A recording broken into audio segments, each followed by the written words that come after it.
And I just wanted to finish this session. I think the new one is coming with James in Sierra Leone. We had this issue. They ended the taboo on men not participating in cooking and water. That's so significant. I mean, and he said, and he works in preschool education, in early childhood education, to nurture this positive worldview from an early age.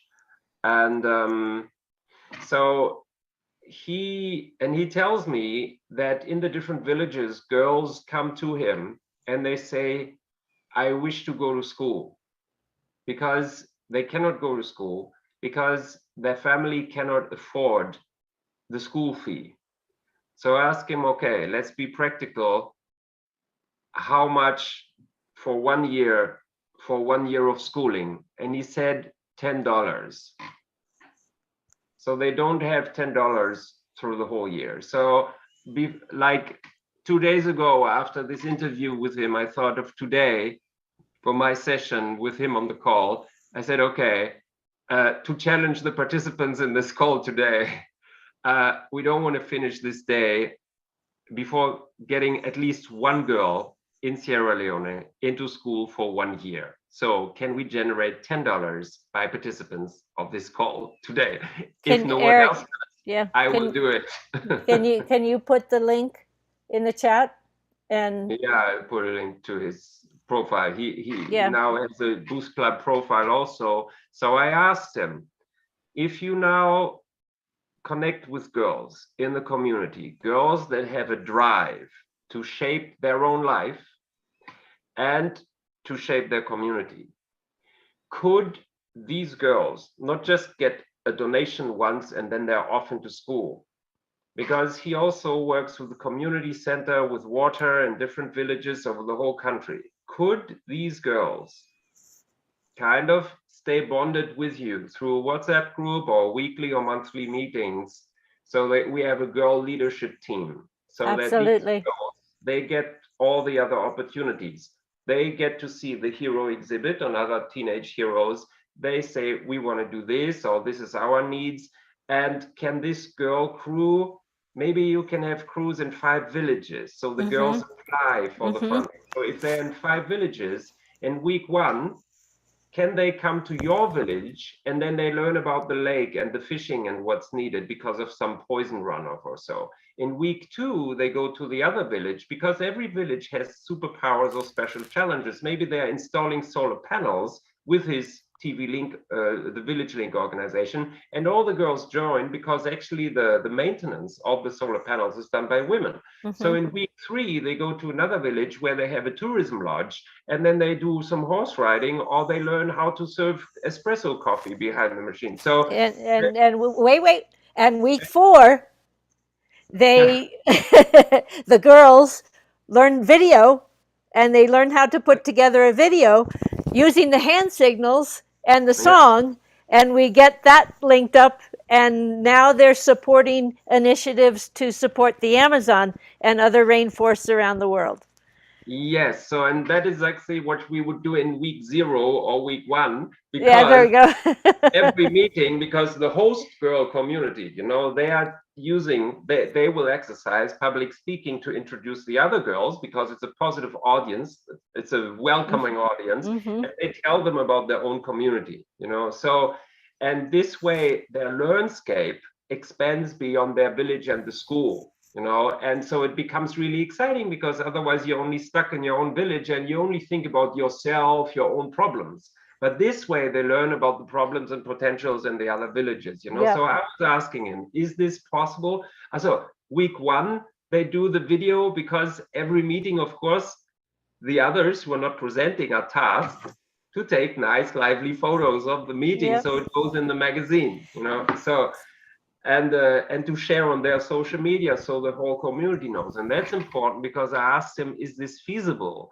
Because is there public transport? Can the girls get from one village to another? Is it too expensive? Is it too dangerous? So I haven't yet listened to his response, but it was positive. That's all I know. It can be done, he said. That's right. So because I was busy doing the poster for your session here today. And so, and he said, yes, it can be done, and he loves the idea, adores everything that comes in with my staff. Yeah. I also said, look, because with public transport in the US or Germany, it would be run by the municipality. So maybe the municipality, the town council, will sponsor these girls a free bus pass so they can travel, because all these 10 cents is too much for the village people. So since these girls decide to commit their lifetime for the betterment of the community, I think it's just a really good thing that they get sponsored by the community and have these links with Smiley, Scumbuzo, schools abroad to generate funding. And the first question I asked him in our Hero Show meeting 3 days ago was, Sierra Leone, the only thing I know is there was a horrible civil war and they were cutting off people's heads and feet. What is it like now? Can we visit? He said, no, everything's good. You can come visit as tourists and so on. And I said, okay, so that is the final stage of what we want to achieve, that schools around the world collaborate with them for girl and village development to the point of coming to pay visits. And I would say that there's a deeper, for me, and I want to introduce Danielea, who's going to speak to this in the next hour. Yeah, I'm done. To finish my session. I know. So, but it really links. It really links because really what it is reconnecting us with our natural selves, with the natural world, with the earth that sustains us, and the water that is our lifeblood. And so, Danielea, if you're there, and we also have now with us Miranda from Unify, who's just come on. And we will be broadcasting, and I'm so honored to have you with us, Miranda. Thank you so much. Thank you. Welcome. Oh. Yay. And she happens to be here in Crestone with me. We haven't met up yet, but we're in the same town, amazingly. Yeah, I'm so glad that you're here. Do you want me to do the little intro now? Yes, absolutely. Let me get you spotlighted. Hang on. There we go. Welcome, everyone. Happy World Water Day, as we're here to celebrate protecting water, the knowledge that water is life and that all of us should care deeply about water. And this day is all about spotlighting those that are doing the most amazing things to protect water on our planet. Thank you, Elizabeth, for everything that you're doing, for the, I think, more than 10 organizations that you work with and are representing today, and you're part of the broadcast. And this is a special year for everyone as well, which is why we wanted to start with an amazing intro. There are so many people waking up from having to be at home with COVID to now going back to broadcasting and having live events and being back together again. And I think people had a big realization as well about what our planet needs, as in the beginning of COVID, people stopped driving as much and pollution went down, and we started seeing way more dolphins and nature and life and water get cleaned up in a lot of ways, but there's a lot more to do. And we see a huge rising up of people though with Unify. We did a broadcast last month about Love and Harmony Day. We do one next month about Earth Day and climate, but people are online in a much bigger way this year. And everything that Elizabeth is going to teach you and tell you about are different ways to get involved with the water movement, protecting watersheds, many things that she's going to present. So I'm so glad you're our first presenter today, and feel free to join us throughout the entire day on Unify. One presenter after another will talk today about amazing water projects. But thank you, Elizabeth, and thank you for everything that you bring. Yeah, thank you, Miranda. I'm just so honored with the work you do, and just really want to thank you. And because Unify is changing people's hearts. It takes a change of heart to do what we need to be doing here. I want to just briefly sort of spotlight what we had today. We opened early to reach Africa and Eric in Bosnia. And Eric has a magazine called Youth Leader Magazine, and he's just created a new sector of his magazine for water. So now he'll be highlighting what youth leaders around the world are doing for water. And that's just phenomenal. And then he had some of his youth leader mentors come on, and we had Shambuzo with his traditional dance troupe in South Africa, and they were in the middle of a river doing, it was just so, it made me cry. They were in the middle of the river doing this traditional blessing for us, and that's how we opened our call today. And then we had Maranzol Broza, who is working on a song campaign called Be Together, and we're looking to create a social media swarm of humanity coming together specifically to solve the issue in the Amazon, because the Amazon is at the tipping point, and we need to rally humanity. We've all gotten into this position together, and we all need to come together to solve it. And so that is very encouraging. And then Eric invited Sol to come into his magazine, and and next we're talking about personal relationship, and we have Danielea Castell talking about how we cultivate our personal relationship with water, because this transformation that we're seeking on the planet is an inside job. It has to come from the inside. If we don't change our hearts, then we're not able to change. We take ourselves with us wherever we go. And so if we don't change our insides, then the outside doesn't change. And remembering our sacred relationship with water, and remembering that all life on earth is the infinite creation of water, that water has created life on earth. And so Danielea, are you with us? I would love to introduce you here. I see her picture, but she's not quite up yet. So we can talk a little bit longer. I have her coming on actually in a few minutes. So Pamela, hello, welcome. Thank you for coming on with us. Make sure you switch the spotlight. Yeah, thank you. Hello. Yeah. Okay, hang on. Yes, Pamela, where are you coming in from? Oopsie. I'm coming in from Ottawa, Canada. Amazing. My- And what's your watershed? The Ottawa River watershed. Okay, can we see your face, Pamela? I can't. I've been turned off. Oh no. I did, okay. I don't think I turned you off. But I'm on somebody else's computer, which is super sensitive, so it does things that I don't intend. I got the message. Okay, now. There we go. Beautiful. Hi. Yeah, so are you active? Are you an active water protector?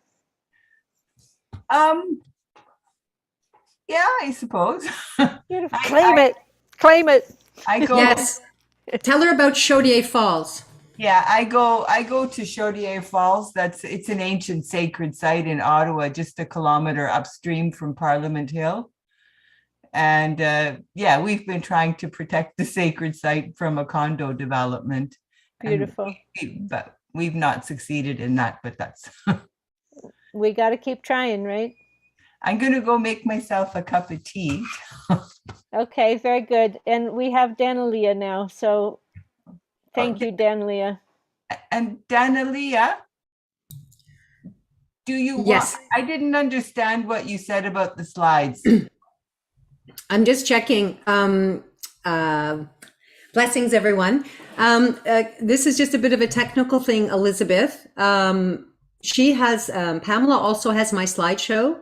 Okay. I'm in a remote fishing village, so my Wi-Fi can sometimes just glitch. And so can she be made a co-host so that in case... She has the ability to share. Yeah. Everybody has the ability to share.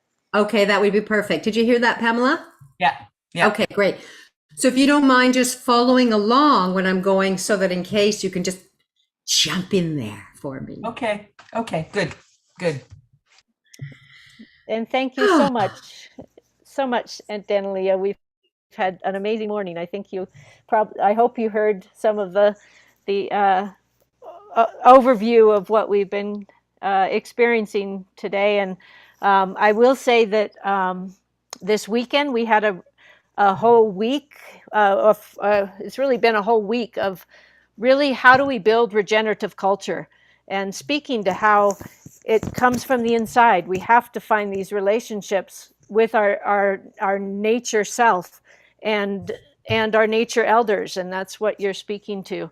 And we had Reuben from the Water Clan of the Hopi come, and he spoke to us about the Hopi prophecy, and he really emphasized that this is the time, and we are the ones. And it was phenomenal. And he had his daughters come and do the Hopi water maiden dance, which is very sacred. And I just got chills. And Reuben agreed to join our team. He's agreed to join the World Water Team and really begin speaking to the Hopi prophecy and bringing it out into the world and letting that very, very important message be heard around the world. So so much is moving. The current is moving very, very fast, and the Hopi prophecy, it's one thing it addresses is don't reach for the shore. Get to the middle of the river, keep your head above water, and know who's around you. The Hopi prophecy has been my guide since 2000. So 22 years. And the last song on my water CD, thank you, Water, is We Are the Ones. And it is that we are the ones we've been waiting for. And it's wake deep within, wake our knowing of what we're here to do, our contribution, and begin. And begin. And in fact, that song also came through. I did a spontaneous prayer for peace and just uploaded that onto YouTube. And that song came through again. You know, if it is to be, it's up to me. But I especially loved always that reference of the prophecy says, those who hold on to the shore in fear will suffer. Let go and let the river carry you. And look around to see who has been with you. And as we all know, right, especially through the last couple of years, people have been finding their own tribe. So certain friends have been dropping away, new ones arriving. I myself have been coming out just in the past 2 years with what I've been doing for the past 40 years. And in so speaking, I'm finding my tribe, and my tribe is finding me. And so I'm super, super grateful that has been presenced. And always. And the other one was know where your water is. Know where your water is. So yeah, that's really, really beautiful. So would you like to tell us a little bit about your work and who you are and why you're here on this call? Yeah, do you want to read the bio? You were going to read You would like me to read your bio? Sure. Yeah, please, because then I'll just start my offering, if that's all right. Okay. So Danielea Castell is up in British Columbia. And hang on. As I said, I'm on another computer. And Danielea has been building family relationships with water, rock, and tree elders around the world for the past 14 years. During this process, she discovered her gift for interbeing communication and her mission as a way shower for the 21st century human and nature relations. As an artist and a consultant, Danielea designs personal spaces where individuals and groups can communicate with nature relatives and elders anywhere on Earth. Her long-term goal is to advise executives and small teams who wish to conduct their business with nature in a way that is ethical, balanced, and reciprocal. To participate in Danielea's monthly listening field and any upcoming water eco labs, which she has one coming up on March 20th. We'll put this in the chat, but it's visit facebook.com, Danielea Eco Relations or email her at ecorelations@pm.me. And this information will be put up on the Voices of Water in Danielea's own page. It's in process, but this information will be available after this call. And then also on the Voices of Water, we're gathering an archive and a repository of all this water wisdom. And so we did this same thing last year, and Danielea graced us with some beautiful singing, and that is in our archives. We're creating a catalog of this water wisdom, so anybody will be able to come and access it. So thank you, Danielea.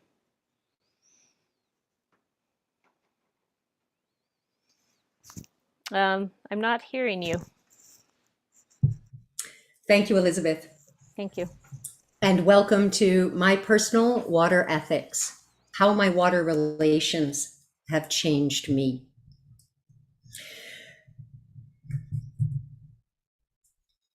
I first acknowledge that I am currently a guest on the Quatsino traditional territory. And this is a remote fishing village called Cole Harbor in the north part of Vancouver Island. We're right in the center. And I also acknowledge the beautiful water relative who is peacefully and calmly coming in from the wild west coast of Vancouver Island into what's called Quatsino Sound or Quatsino Inlet. And Mother Ocean called me here for the winter. And I thought that I was being called to go and retreat and go inside and get my upgrades from her about my next level of service. But no, that is not for us, any of us this year. We're being called on deck, every one of us. And so here I am out and about globally in the surprise of my own heart. So I acknowledge, first of all, that water, earth, air, fire, ether, and our nature relatives, they are conscious, they are sentient, they are intelligent. And I know firsthand that they are ready and willing to partner with us to co-create this new reality on earth. I would go so far as to say that I don't think we can do it without them. I acknowledge the Indigenous peoples as the original stewards and caretakers of Mother Earth. And I honor each person's way of connecting and communicating with nature. Everything I'm going to share with you, it comes from my personal direct experience with the nature elders that I know and love. And nature elders is a broad term that I use to describe anyone who's older than me in nature, which is a lot of our relatives. But specifically for me, in my inner circle and my particular mission, it's with rock, water, and tree. And these very much are the nature elders who provide homes for so many more of our human and nature relatives. The language and terms I use are my own. And they continue to evolve. And the reason that that's important is that I may sound like I know what I'm talking about in this moment, but rest assured that for more than 11 years of bodies of water or trees or mountains calling me and me getting on a plane and going to find out what they were calling me about, I didn't know why I was being educated or trained in this way by being in these intimate relations with them. So the reason the word evolve is there is because I only know as much as I know until I need to know more. And then what usually happens is a nature elder calls me, and through that relationship and our deep listening together, our singing and listening and sharing together, do I start to upgrade or shift in consciousness or in my embodiment.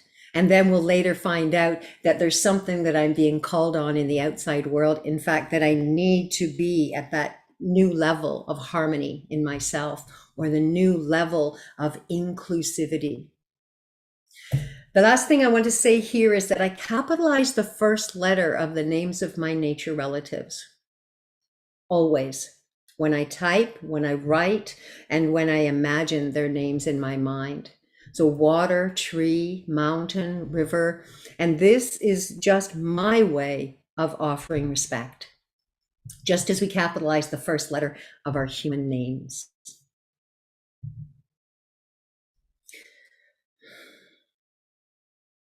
I wouldn't be who I am today without my water and tree relatives.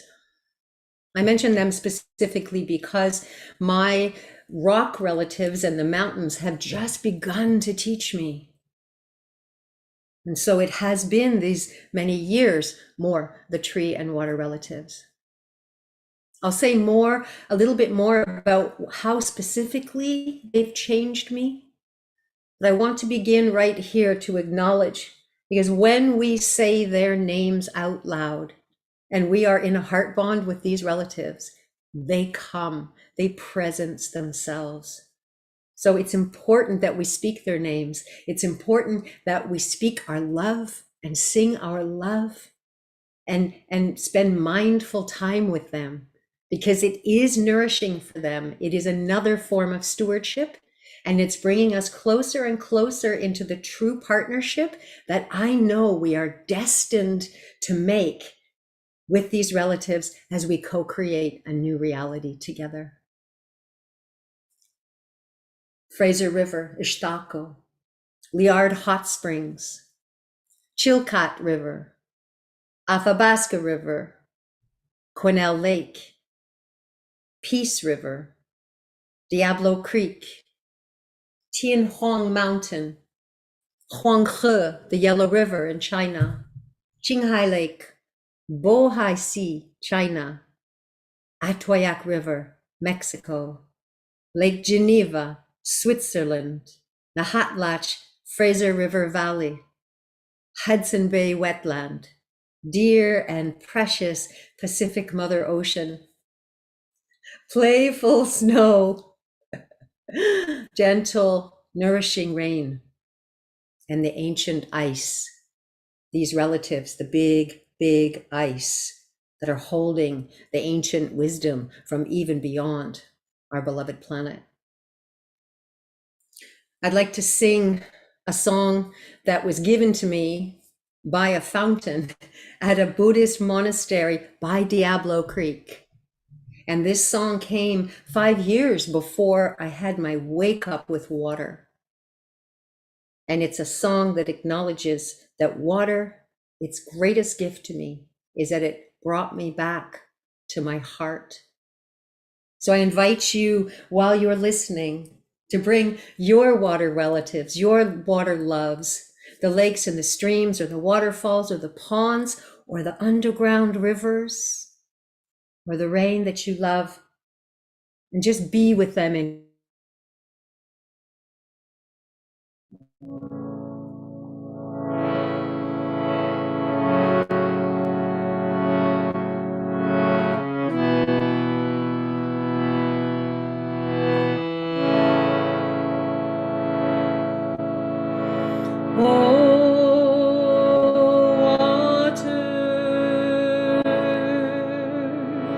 calling me home.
Water is calling us home,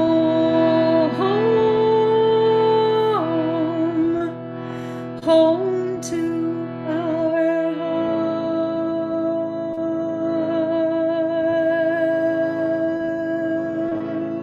hearts.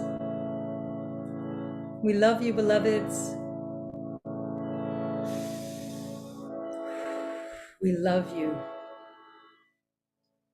And we are here and ready to partner with you.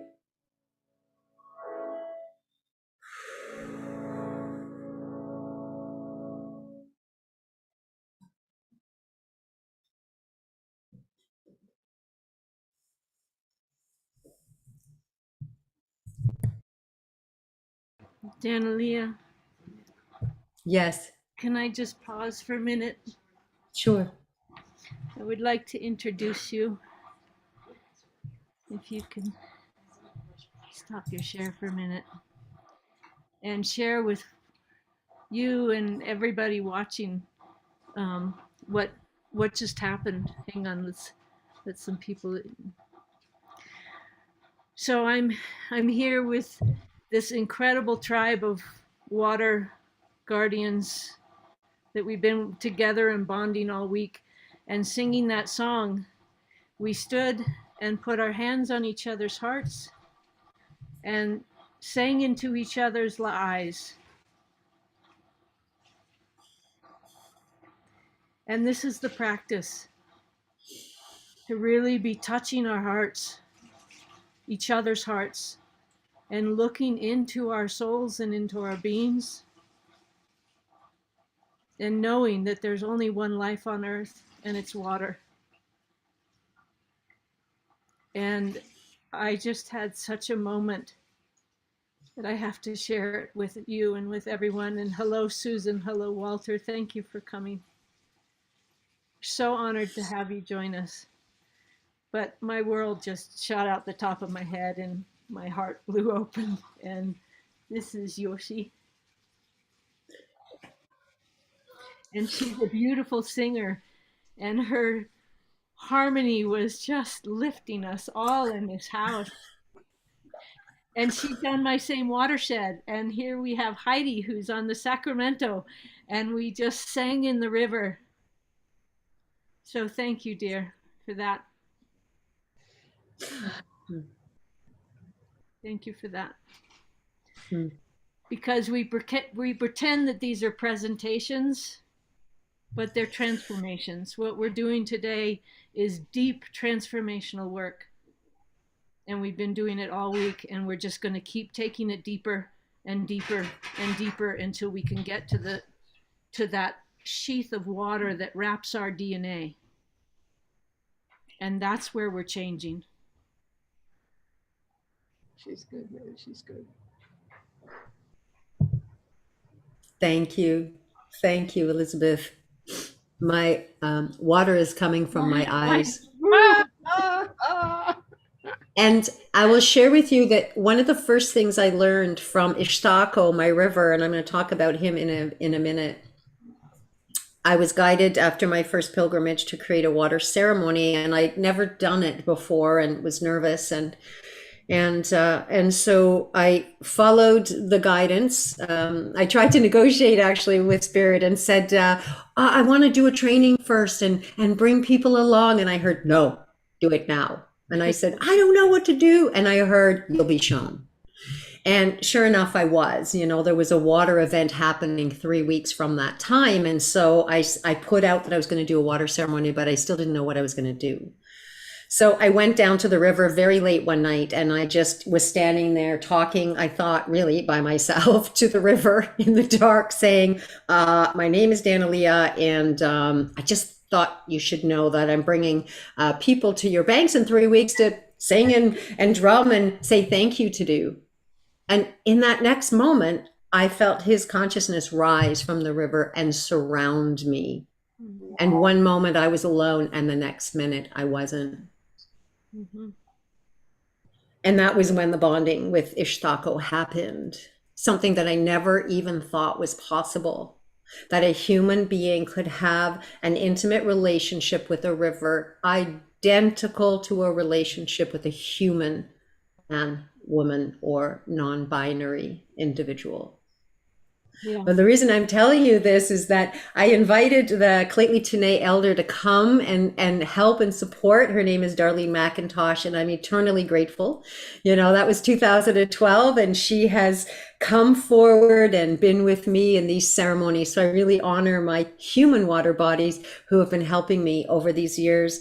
But what I wanted to share is that there is actually a picture of me in the river, pouring the water that I took home that night in the mason jar back into Ishtako, the river, after the ceremony was done and all the other women and people were on the shore. And he rushed me, literally.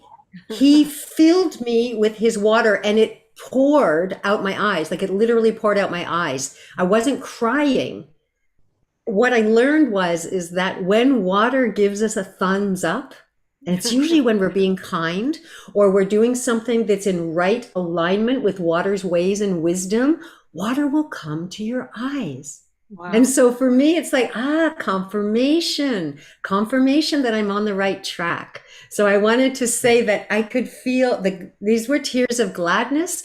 I can tell there's some are mine, but mostly it was water going, you know, this is it. This is us. This is us. This is us. And this is what guides us, you know, which brings us back to one of the reasons that I wanted to do a presentation like this today is, yes, there's many spiritual and healing things that I, Danielea, have received that have changed how I am in the world, including finding my life purpose, which is, you know, to help bring nature's voice and wisdom right into human consciousness and human conversations. So to be an advocate for that. But also what I wanted to share was some of the practical ways that, because I have these deep loving relationships. Sorry. I interact with water in my home and in my life in a different way. And so these are small things, but they add up when you multiply them by 7.7 billion human beings. So I'd like to go back now to sharing the screen. I can do this. Let's see, here we go.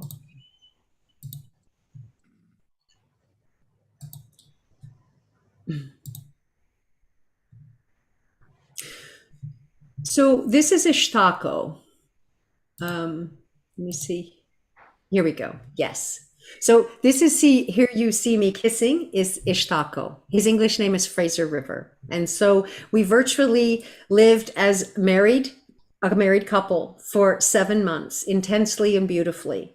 Until one day after a ceremony, he came to me literally in the same way when he arose, and he just let me know that he was no longer my primary teacher and I needed to go to the next province, to the Athabasca River and the tar sands, and see what I could do. Believe me, it was a shocking moment and I cried and I wanted to protest, but he just held me and I heard, I know, and it's done. I was like, okay. And I just immediately went into gratitude. How many people have been loved and married to a river and had that deep experience with a being? I mean, we slept together. I took him home in that particular mason jar and he lived in my home with me. And that's how we were able to relate as human being and water being on land. Because of course, you know, the minute our water relatives come up onto the land, we call them flood, and then we start losing things. So I wanted to just say a little bit about why it's so important that I have these family relations. I'm someone that was born with 3 gifts, really 4: clairsentient, clairaudient, claircognizant, and I'm an incarnator. So all that just added up to that it was very difficult for me to be in the human world because I could hear what people were thinking and feeling and saw what they were doing and none of it was matching. And so I used to have this dream, this recurring dream that a grandmother was going to come one day. I would meet her on the sidewalk and she would take me away and she would show me what these gifts are for and she would help me be in the human world. Well, the grandmother never came, but the grandmother willow and the creek at the bottom of my street called me. And they, from the age of 5 to 9, were my first family. And every time opportunity I could, I went to them. I felt welcome. It was quiet. They were congruent, and we seemed to share the same values. Now, fast forward 50 years, and I've been trying to survive in the human world. And I get a call to the Sacred Islands of Haida Gwaii. It's 2008. I think Mother Earth has called me, but when I arrive, I discover it's actually the Sitka spruce trees. These are ancient coastal elders. And I experienced something in the forest with a tourist guide that triggered me. And later that night, I was literally having an argument with the universe, saying, again, why do I have this ability to feel so much if all I'm going to do is hate and judge humanity? And that's when I heard, as loud as if they were standing in the room with me, you are an interbeing ambassador. Of course, my life flashes before my eyes, and I realized, of course I am. You know, I was sitting right in the middle, not really human and not really water or tree, but right in the middle. So in that moment, I began to understand that I'm hardwired for Mother Earth. And I believe that there are more people like me. And my intuition told me that if I fully embraced who I was, and I fully accepted who I was and stepped on this path to develop my abilities to communicate and learn from my nature elders, that I would eventually be brought back to the human world and be able to have sustainable human relations. And here I am. It took a while. I was slow, but I'm back. So this explains to you why I speak about building family relations, because literally these are my aunts and my uncles and my grandmothers and my grandfathers. And that language and terminology flows out of me as naturally as it did when I had human blood relatives. I want to just mention me with Nokopila. So you see this incredible, incredible tree being. She's very famous. She lives in Cape Town, South Africa. And this is another kind of bonding that you can have with a nature relative. We're bonded by mission. I met her in 2019, happened to be a dark night of the soul for me to get everything stripped away while I was in South Africa. But simultaneously, I met and heart bonded, life bonded, like I did with Ishtako, with Nokopila. So she is actually my partner in unity and peace this year. And this is something that I'd like to put out to anyone who's listening. If you could partner with a nature elder this year, so an older wise being, whether it be a sacred water relative or a tree relative or a mountain or a glacial boulder, who would it be? And maybe there's more than one. The last being that is in the top right image is Quesnel Lake. And this lake, I call her a planetary auntie. She is a wise being. And one of those beings that honestly has never spoken to me directly. But she was my teacher for 5 years. She called me after there was a breach at a local gold mine, and 22 million cubic liters of slurry went into her pristine water while the salmon were returning to spawn. And we had 3 ceremonies, 3 teachings, and 3 songs. And Digging Deep for Courage is up on YouTube, as well as the video that I'm going to have Elizabeth play for us.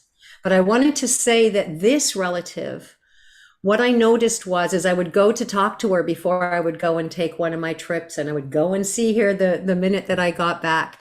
And when I talked to her out loud from the dock, somehow her presence pushed against me so that the contradictions in me, I mean, I might be complaining about somebody else when I'm telling her what's happening. And somehow she pushed against me that my own contradiction came up in front of my face. And right out loud, I would be speaking the contradiction, unpacking it and making a new choice, like literally transforming in the moment. And so the Gaia Speaks song that you're going to see in the music video now, the lyrics come from another person. The melody comes from an old English children's song where a young man does harm to a robin. And in the moment when I realized, I had my epiphany, I put those two things together. This poem that is the words spoken by Gaia, received by Andrea Matheson, with this old melody, this old story of something harmful humanity had done, and it created a beautiful new song. So I'm going to invite, I'm looking for my stop share. I'm inviting.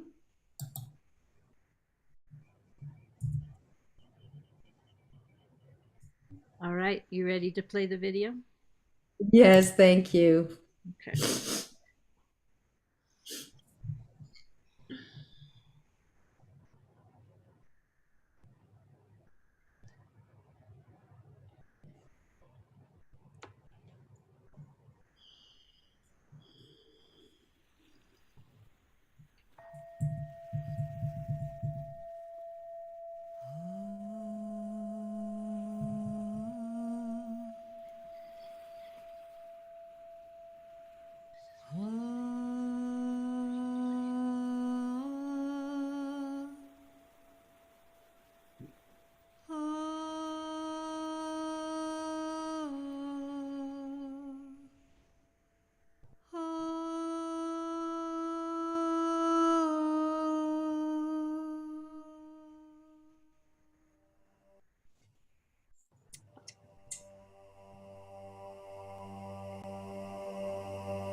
Your heart is my foundation.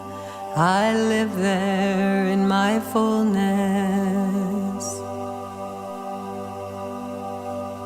A new design is forming.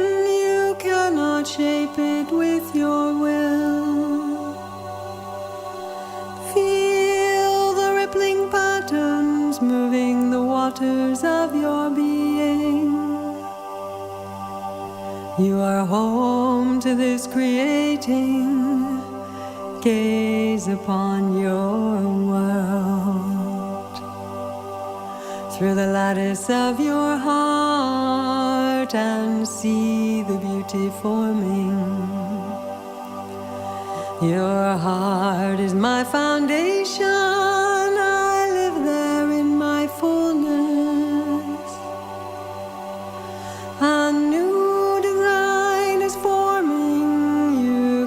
shape it with your will.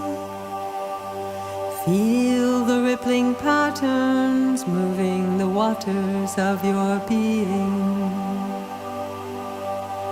You are home to this creating.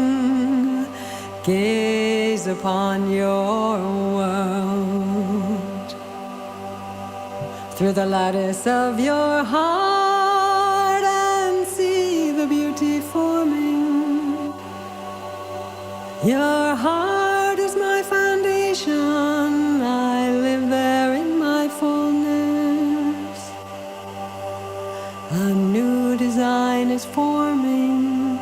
You cannot shape it with your will.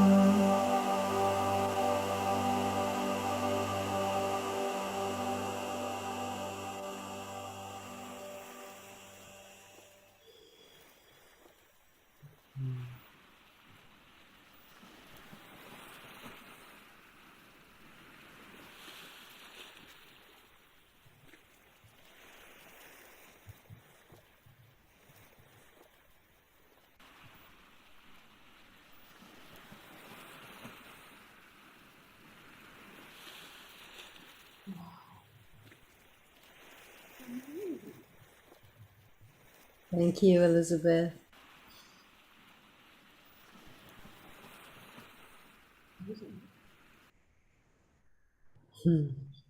Should be us. Okay.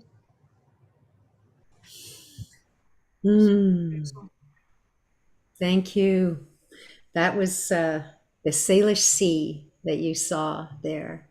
And, the key pieces of those lyrics that continue to guide me are: a new design is forming. You cannot shape it with your will. Feel the rippling patterns moving the waters of your being. You are home to this creating.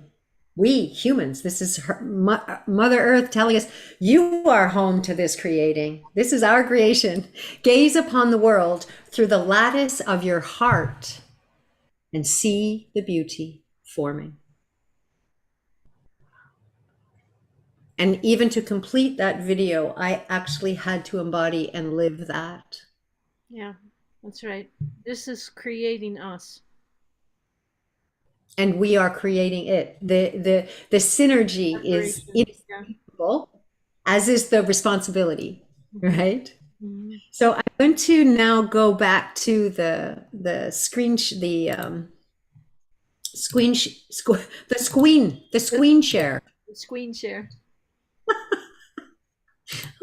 Oh dear, I love technology. All right, so interacting with water, my water relative at home. And you know what was interesting is when I first put this title, I wanted to talk, the topic is like water usage. And it was like, you know, in our language, we tend to be what I would say transactional, right? We use water like it's a thing. But as we all are waking up to, water is a living being. It is a living being. And so it's accorded a relational status. So rather than how I use water at home, this is about interacting with my water relative at home. So offer gratitude when connecting. And so once my consciousness bonded with water, it was impossible for me to turn my taps on and not see, feel, hear the living being that was pouring out of my taps. So I always spoke to the water, and I would always say, thank you.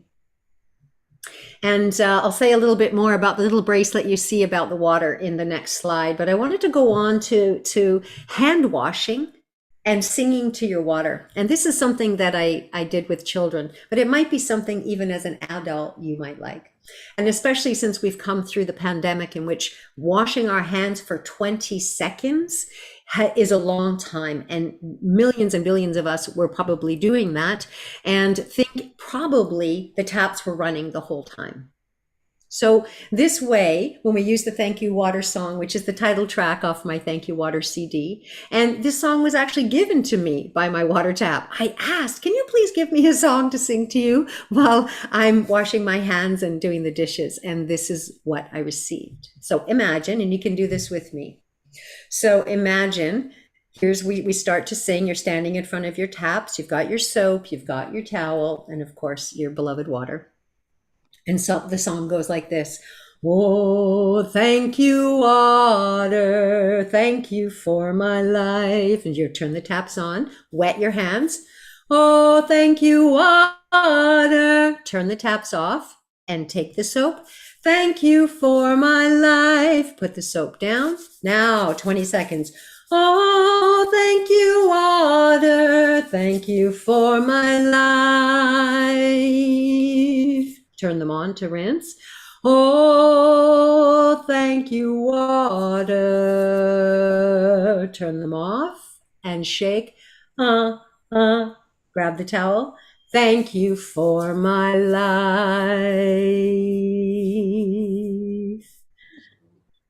Simple, fun, giving gratitude and using just enough water that you need.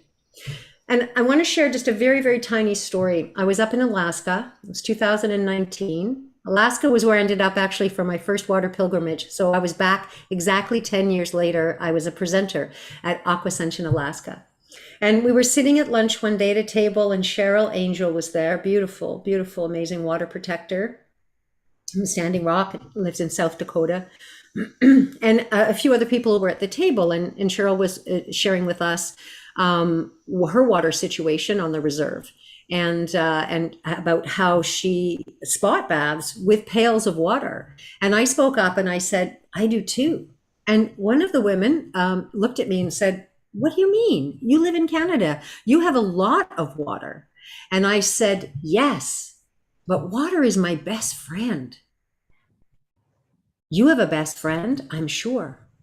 And if your best friend has a lot of something, would you just take it indiscriminately from them? Or would you ask permission and only take what you need? And usually you'd be sure to give back in some way because you value that friendship with your best friend. And I said, it's exactly the same for me, right? So things like, if you're going to wash your face, sometimes, we could run the water and the soap and the face cloth, etc. You're doing it at night. Just pop the plug in. Just pop the plug in. You get an inch or two of water. That's all you use. You can use it to wash as well as to rinse and pull it out. Dishes, same thing. I use a container. I put about 1 to 2 inches of warm water in, a bit of soap, and then I begin to wash the dishes. And then I rinse them with the rinse water falling into the wash water as well. And so as I wash more dishes, the water in the bowl increases, right? But I'm not using much more than absolutely what is required to get the job done. And then lastly, I'm going to say that I shower, personal habits, once a week. And I spot bath the other days. And I have very long hair, as you can see, which takes quite a bit of water to wash. And so I only do that maybe once every 10 days. Choices, personal choices. Thank you. Yeah, until we figure out what the deal is. Yes, I can see you there. I'm not sure what's happening. So I wanted to speak about this little bracelet here. It's called a water blessing bracelet. And back in 2012, maybe we could are you looking for the mute button, Susanna? No, we just had to arrange something. Okay, but maybe somebody could mute you. Sure. While you're So when I was on my second pilgrimage with the Athabasca River, I was given in Alberta, I was given 3 directives. One was meet people where they were at. The second one, which is relevant to this, was beautify the sites and sources of water. And so I imagined a bracelet like this, a long chain with a beautiful pendant. And my roommate Helen Stiles made them for us. And you wrap them around your water tap. And when they're there and that beautiful little pendant hangs down, it's a reminder to say thank you to the water. It's a reminder that this is a beautiful living being, and that when you turn the taps on and off, you are interacting with your relative. Now, we do still make them, and we're happy to send you some for a donation. And I advise you, make one at home for your own water. You can do it with your children, you could do it with the family, and you can change them seasonally. That's what we had done. We have ones for winter and ones for summer. The other big change for me was in my diet. And this was not something that I chose, but it was clear. I bonded with Ishtako in August of 2012. By November, a butterfly, believe it or not, in the middle of winter came to live with me.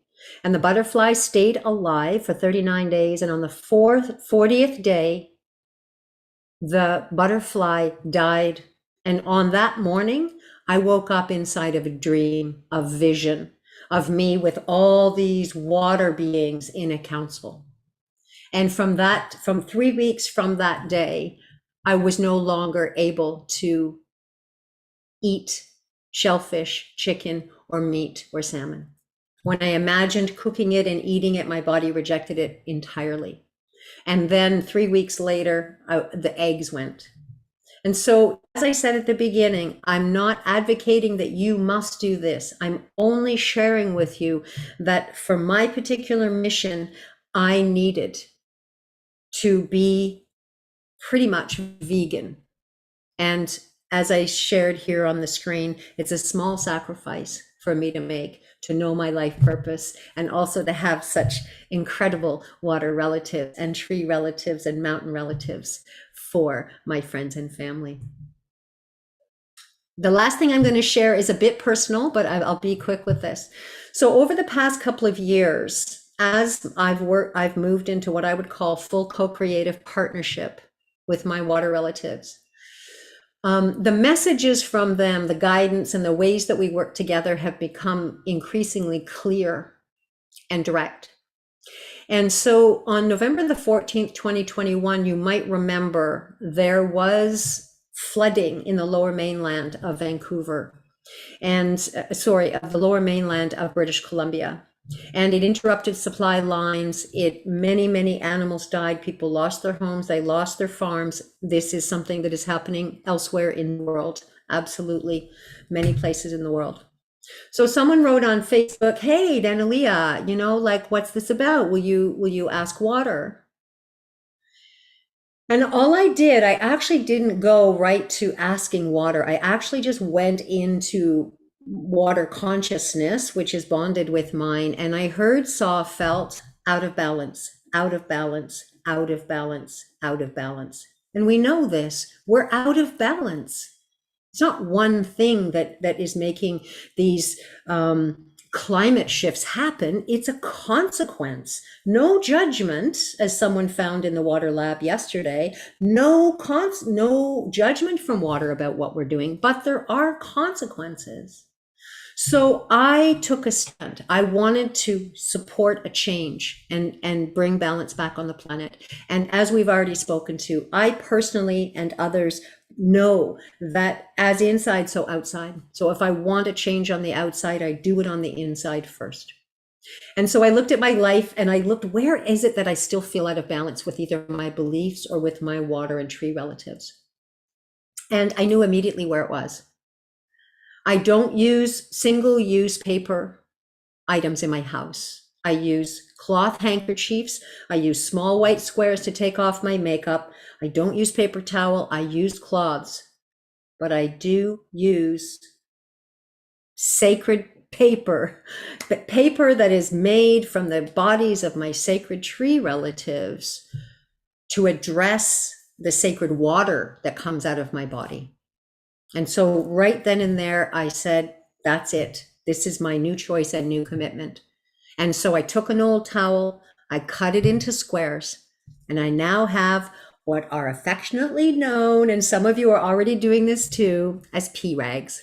And I love using them. I love using them. It's a simple matter to rinse them out at the end of the day. And I want to share with you in the next slide. This is what this experiment has produced for me. On November 18th, 2021, I had 4.5 rolls of TP. As of March 22nd, I have 1.5 rolls of TP. I have only used 3 rolls in 4 months. So I do feel in balance and in right relation with my water and tree relatives in this part of my life. Now, what's next for me to change? That's my question. And so one by one, I'm looking at my life and making the changes that I need to, or get creative about finding how I can make the changes I need to in order to come more in alignment and to make a lighter footprint on the earth. So I want to close by saying that lifestyle choices are very personal, very, very, very personal. And because we are all connected, our choices affect each other. So I leave you with this question. Do any of your lifestyle choices feel out of balance or out of alignment with your love and respect for water, for Mother Earth, or for another nature relative? Let's talk.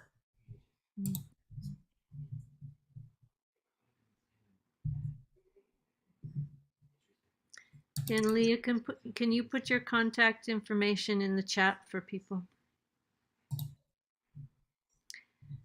Many things came up for me here. One specific one is that sort of the overall theme of the day today for me, at least in this morning session, is what I call the Great Planetary Water Cleanup. And it is inside and out. And like the vision I have is inspiring youth. And we had this earlier in the session with Eric speaking to how just cleaning up a section of a river can transform a community by transforming the humans. And I know you are a devoted garbage picker upper. And so I wonder if you could quickly just share with us that practice.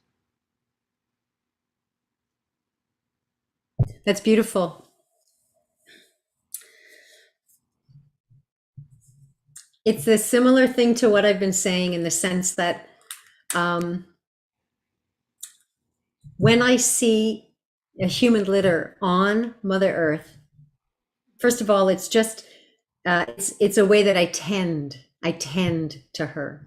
It's a caring gesture. And we had there were two men in Prince George who independently went out to pick up and tend to Mother Earth, and I did too. And during lockdown, when we knew that an annual citywide cleanup was not going to happen, we, the three of us, we went out every single day, and picked up, and we're talking some places there were 20 bags of garbage. But what was really interesting was that all of us felt the same way. For none of us did we have judgment about the people who put it there. It was simply a loving gesture. And that to me is the way to do it. I suggest don't do it if you get angry or feel irritated with humans, because that energy is more toxicity that's being put on Mother Earth. And when we make these faces like, ooh, you know, if the river smells because it's our caca that's in it, or we see a dump and it's ugly, when we make that ooh face, that we put more, we're really saying that about Mother Earth, right? But about the relative who's underneath. So I love to care for her in that way. And I feel it's my way of giving back. So every single day she is giving me soil that grows my food and water that I can drink, and grandfather sun gives me warmth. I am receiving. So I just find a way that feels good for you to give back. And then if you make that invitation or community, you will find other people. And my dear friend and roommate, Helen Stiles, I think she's on the call here as well. She became part of our group. And the four of us, we loved being together. And, you know, we would all do our own picking our own way. So nobody tried to organize each other, right? We let each other care for the land in the way that we felt called. And if we needed help, and lots of time we did, right? I was like, oh, I found a big shopping cart over here. You know, can you guys come over and help me haul it out? Then they would. Right? So it was just beautiful quality time together. And we really got to know our wetland. And that was the other gift. You really get to know the land where you live when you're down there on your hands and knees and pulling out little pieces of shiny, glittery plastic, sticking to the bushes. Yeah. So I had many wonderful experiences with the street people, with the neighborhood people. And normally I'm leaving and traveling to go listen and serve with my elders. But the pause helped me get to know my own watershed and my wetland. Thank you, love. Your sharing with us today has just deepened. I can't even begin to tell you what's happening inside my body.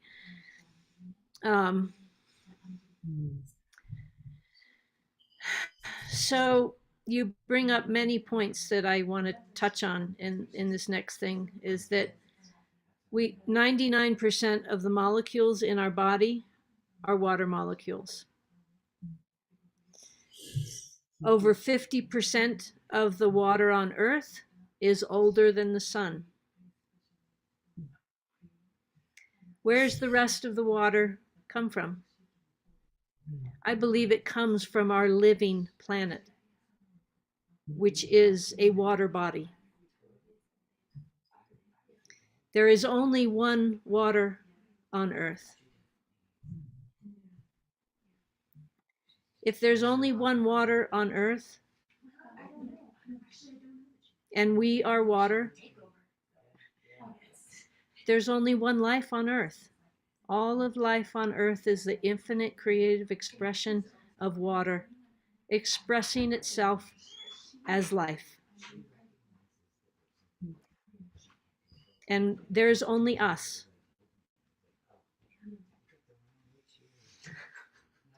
So in this dysfunction that is operating and the dominant force on the planet, it's crumbling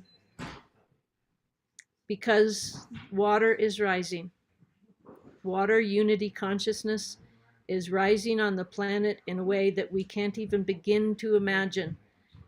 It's already done because we're here, because we are together, because we're listening. And yet those of us that are confused and somehow think that they have the right and privilege to extract huge amounts of value from the mother and hoard it as their own are extracting huge amounts of pain. And one significant one for me is the Amazon River. And that we have pushed it to the tipping point. And the Amazon is our mother river. The amount of biosynthesis that happens from that basin is unequaled anywhere else on earth, other than, say, the boreal forest of the north and the other rainforests around the planet, specifically Africa and Southeast Asia. These are being extracted for our toilet paper. They are turning into toilet paper and putting into the water back again. Huge amounts of water are being flushed out to the ocean and not sinking into the ground as it's meant to be. The riparian zones are being dammed and drained to grow food for cows. So this is kind of the point in my presentation where I have to call this out, because we have to be able to hold this wound, and in our love, in our great, massive, watery love, bring it into a place of healing. And it's an ancestral trauma. Every one of us and all of our ancestors have brought us to the point. As you say, there is no them and us. Or there's no them and an other. It is all us. And what has happened officially is that California water has been put on the stock exchange as a commodity. And to me, that is a line in the sand. And with the Amazon at the tipping point and war around the planet as a distraction, and water being put on the stock exchange as a commodity that can be bought and sold, and the value of the water extracted to be held by a few, the time is now. And that is what the Hopi are saying, that the time is now and we are the ones we've been waiting for. And the potential of massive genocide and ecocide is very real. And yet I believe that in that we are together and that we are seeking and speaking to this level of love and this level of depth and this level of relation with water, our essential source, that we have already turned the tide in the right direction. And I believe in living in this hope, but also doing due diligence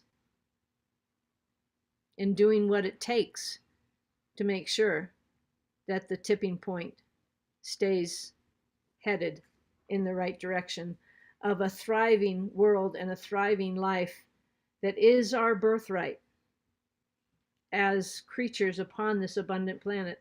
Water provides for all life. If we could just draw down our bad behavior, draw up our wisdom, and get out of water's way, the world would come back into balance in a heartbeat. So the call goes out all across the world in this moment of quantum reality, that we begin living as water. The beautiful words of Bruce Lee, be water, my friend.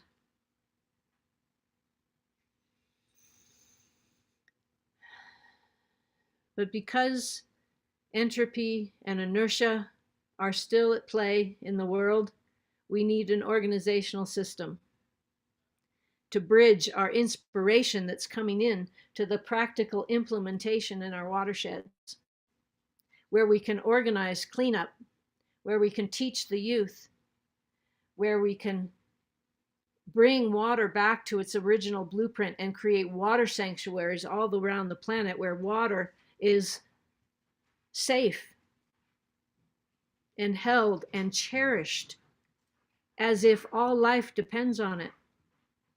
That as we are picking up that garbage, we're cherishing water. Because it does. And we're remembering that. So I just thank each and every one of you for following your impulse. And I want to introduce one of my mentors. She's still on the call with us. Susan, are you with us? Elizabeth, just before you shift into the next phrase, Yes, may I say something? absolutely, dear. So I want to say yes, yes, yes, yes, yes, yes, and yes. It's like water flows down a river and goes around the boulder, right? It doesn't start at the top and go, what the heck is that damn boulder doing in the middle of that river? Get out of there, and I'm not going to flow until it does. So the good thing about water is that A, it doesn't judge, and B, I want to just share that I was hosting an event where a young couple had wanted to sing a song. I heard the song, I heard the lyrics, didn't quite match the water gratitude, the gratitude theme, but I was guided, let them do it, let them do it. And so they're there on the beach and they're singing this song, and in the lyrics, they're talking about how terrible humanity is for what they've done to the water. And I just was inspired to reach up and speak to water, capital W, not the lake, not the river behind me, but water, capital W. And I said, do you have anything to say about this? And right away I heard, we are more than that. Mm-hmm. And I was like, oh, right. There I was again with my darn human hubris, thinking that all the pollution, all the degradation, all the burden, all the terrible crap that we've done to water could possibly destroy this incredible ancient being that has built worlds and planets and billions of people. And so I just offer that to you to say, yes, and it's gonna flow itself out, and it's gonna be the rise of love and following the joy and doing the things one by one that is shifting the tide, as you are saying. And things like the concepts you're going to speak to and eco-governance that Jan and Shelley are bringing forward. We are finding now the systems that are going to bring us together to work towards the creation of a world that is honoring, respecting, and thriving, not only water, but ourselves. And ourselves. And all of life. Exactly. So I just really want to, conclude my particular offering with that piece, that message from water, which was like, we are more than that. And I'm like, yeah, sorry. Absolutely. Thank you. Ching. So Thank you, everyone. I need to go. I'm going to have another presentation, but I really, really want to thank you for having me on today. And thank you for listening to my story. It's really the first time I've shared a lot of what I did today. And so if it inspired you in any way to just trust your own impulses and the messages you hear from the water relatives that you love and enjoy, then please do that. Create that partnership. For me, that's the part of the organizing now that I'm carrying, that invitation. Partner with your water relative or your tree or mountain. Share wisdom and bring it into your life and take that stand for peace and for love into action. So thank you for having me again. Blessings, everyone. blessings, Danielea. Isn't it amazing that the delusion of separation is dissolving? Yes. Thank you. And thank you to Pamela and Anne, Lacey, and Carla was here, and Regina. Yeah, thank you so much. They're my tribe. And your tribe who has come in with you, they're all welcome to stay and continue to participate in this day as you will. Thank you. Blessings. Nice to see you, Natalie. Nice to see everyone. Thank you. So I'm going to stop this recording just for a minute here.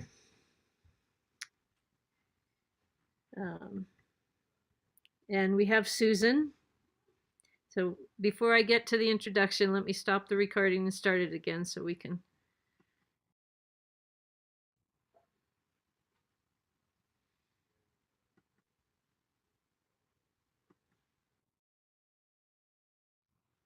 All right. So Susan, thank you so much. And we are going to talk about circles of humanity. And as Danielea says, the organizational systems, the human technology that can bring critical mass in a heartbeat. And we also have Lauren Archer here, who I welcome. If you guys want to take yourselves off mute, we can see your beautiful smiles.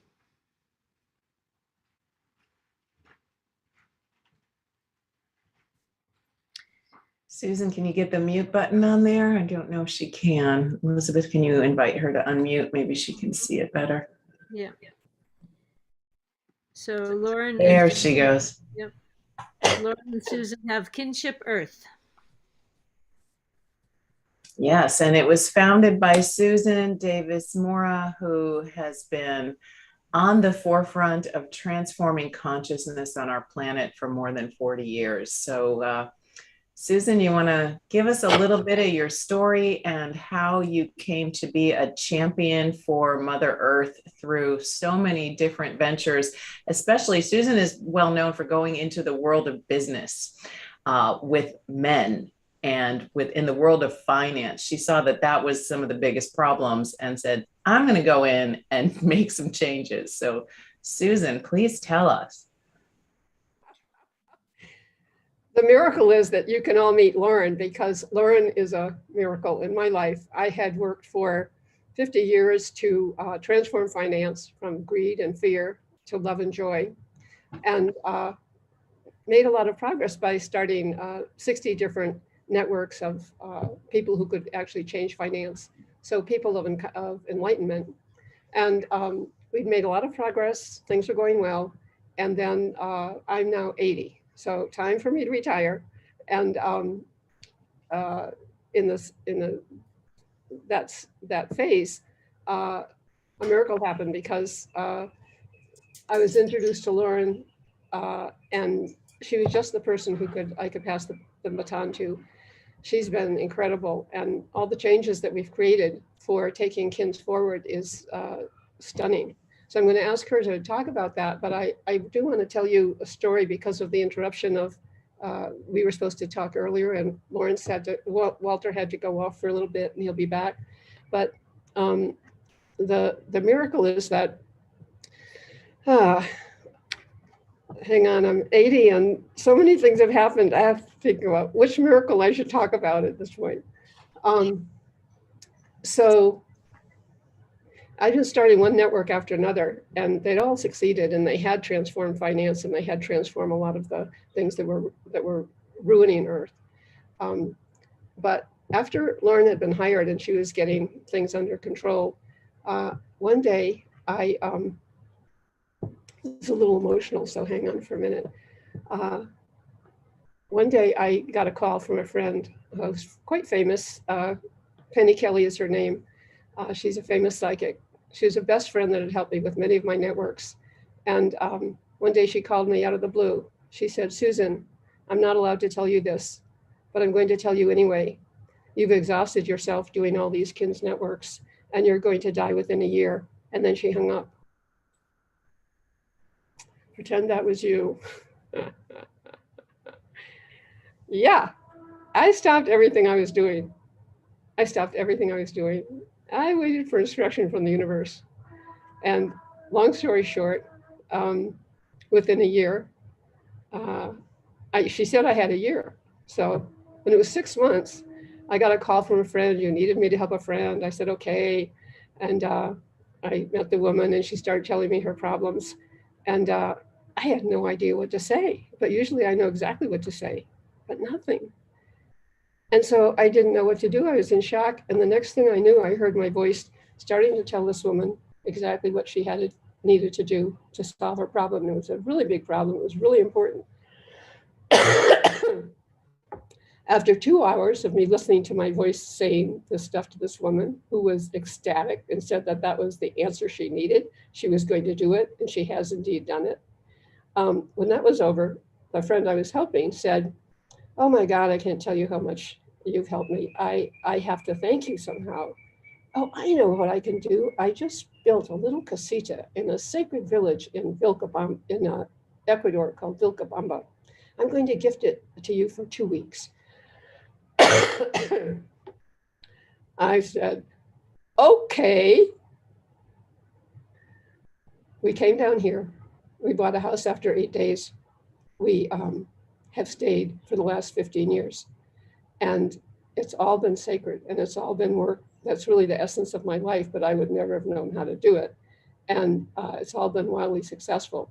So my husband, when he comes back, is going to tell you about the wild success we've had, again, using the KINS innovation method. Lauren is now the queen of KINS because I passed the baton to her. So I encourage you all to follow up the information she's going to give you in this session. Read about KINS. It's all free. It's all successful because it's based on transforming finance to be based on love and generosity instead of greed and fear. And Lauren and I have done that, and we're doing it. And it's what you might want to be involved in because it brings great, great health to your life. So anyway, here we are in Ecuador. And long story short, we helped a lot of different people because that's the kind of people my husband and I are. And so with one of them, her neighbor was a woman who was going to die if she couldn't sell her farm. It was a wasted old farm, pretty terrible, by a river, but pretty terrible. And so Walter did have enough money in his account. He could help this woman survive her life. And we just did it as a good deed. The next thing we knew, a group of indigenous leaders that we work with worldwide were choosing a place to have an annual meeting for some of the important indigenous leaders on earth and people like me and my friends that had done given them a lot of help. So we were on the phone call deciding where this group should meet. And we told them about how we bought this farm that was really wasted completely. And there were 3 Kogi elders from Colombia on this call. And they were the real thing. They had never been conquered. As a result, they'd been able to use the processes that they use to communicate with spirit all their lives. And they could communicate with any part of Earth. So as they were deciding where we should have this meeting for these really important indigenous elders and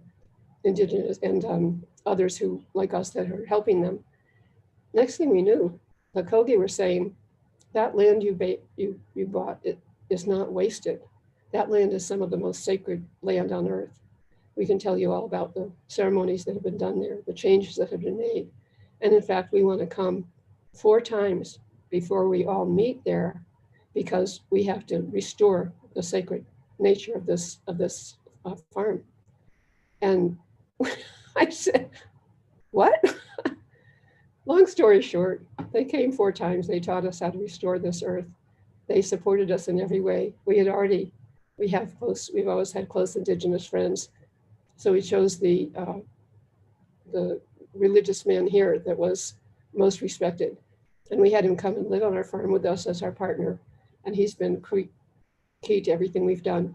Anyway, long story short, this use of this farm is leading to all kinds of opportunities. Lauren's very on top of all of them as well. But it's brought a key new level of powerful actions possible now that weren't possible before. So I don't want to go on too long. I want Lauren to have a time to talk to you, because the program that we do now using KINS is miraculous. It's wildly successful. No one's ever heard of it because we just didn't promote it much. We just kept doing one after another.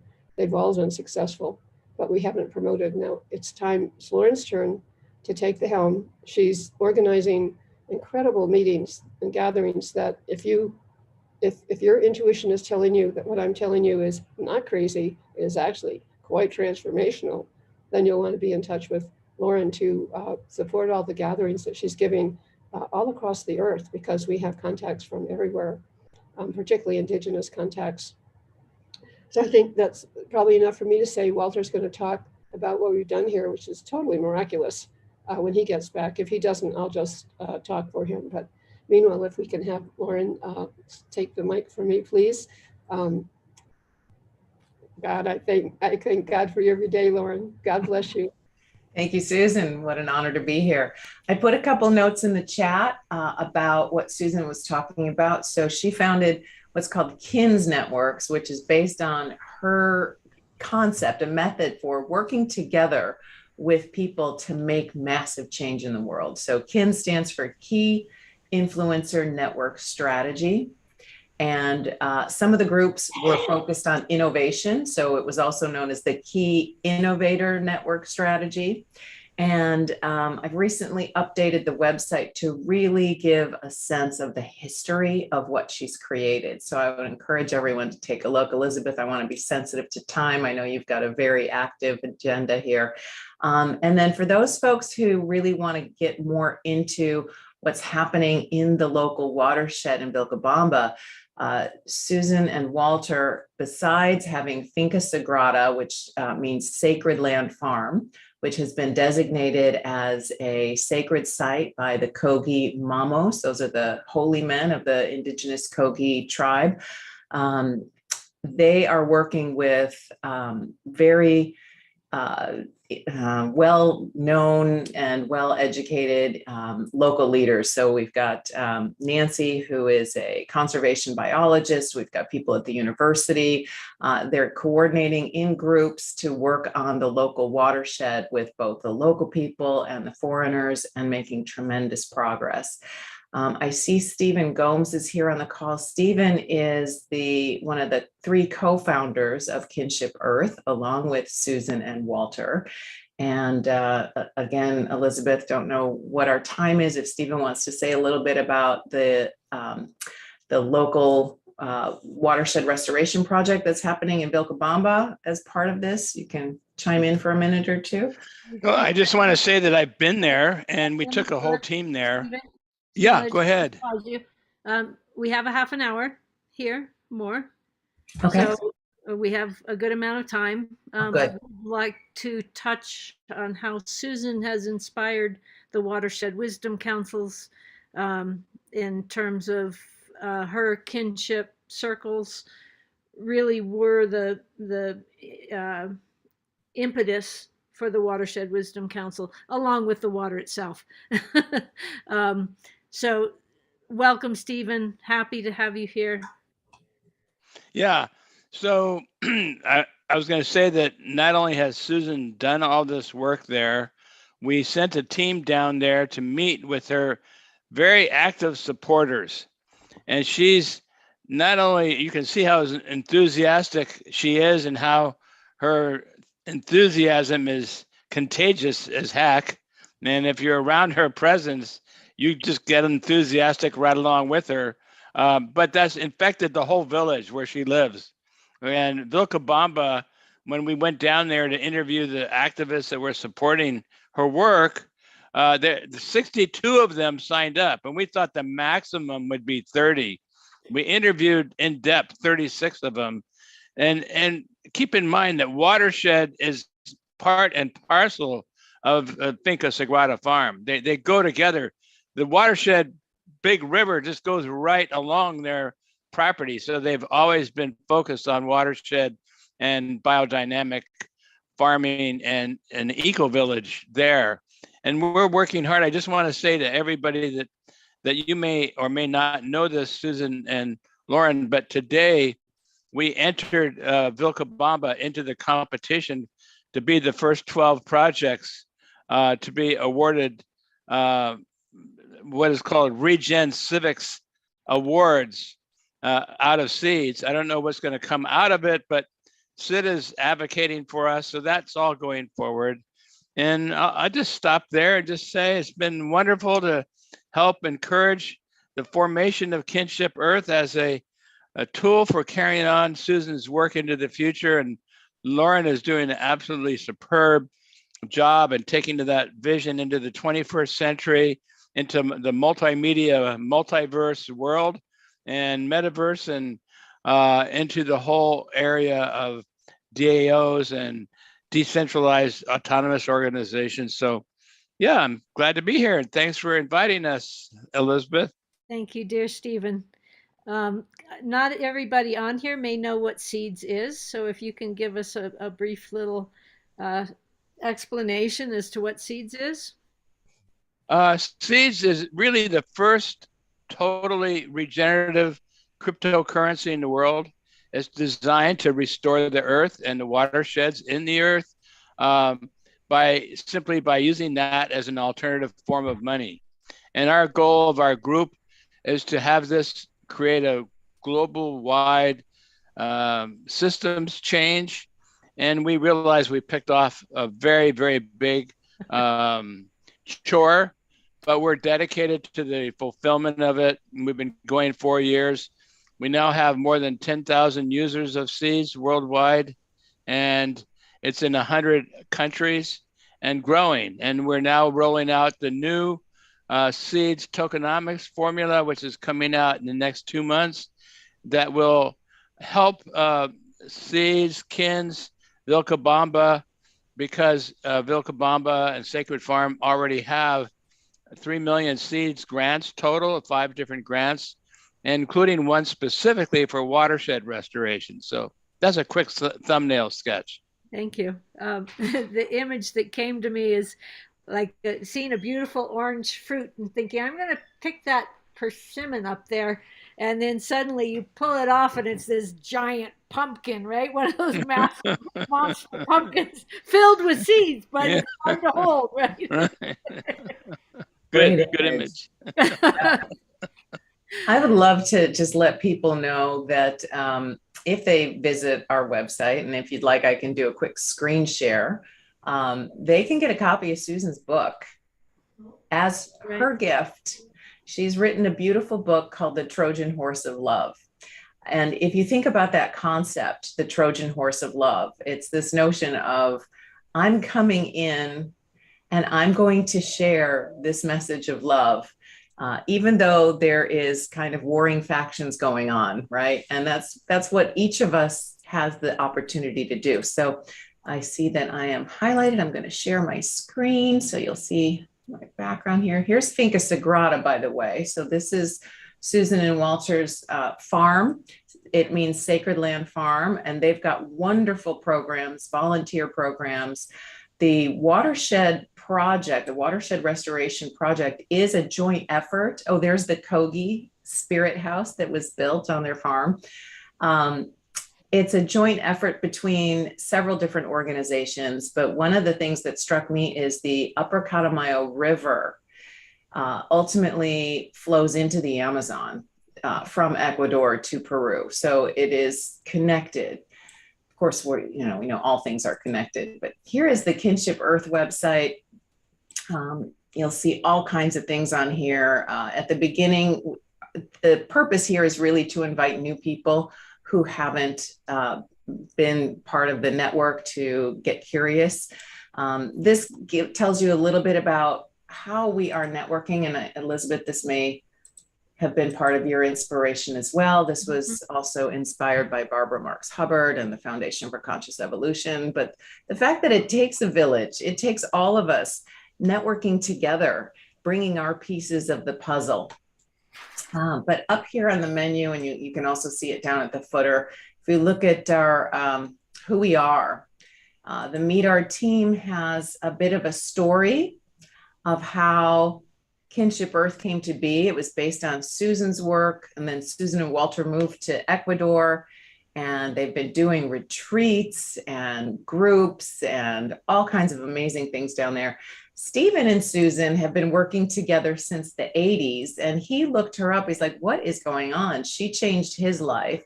So this was a talk that we did down in Ecuador. Stephen was talking about seeds and money and how our local dollar, how the US dollar is really backed by fossil fuels and by pollutants, and how to change the system, we really need to come back and change the dollar. So it goes into a little bit more, but I want to share the page on Susan real quick. Susan is known as the godmother of social investing because she has launched so many social investing groups. On her 80th birthday, Lawrence Ford gave her a Lifetime Achievement Award. We have a video of that on the website. But here's where you can download her ebook, The Trojan Horse of Love. When you click on that, it'll take you to a whole page about her book. And it is available right here. You put in your name and email and you will get an instant download. And there's also lots of other fabulous resources on the webpage. We're going to be doing events, as I mentioned. So if this topic of consciousness, transformation of Mother Earth, of supporting water is near and dear to your heart as it is to all of ours, please join us because we are stronger together. We are networked with a lot of amazing people.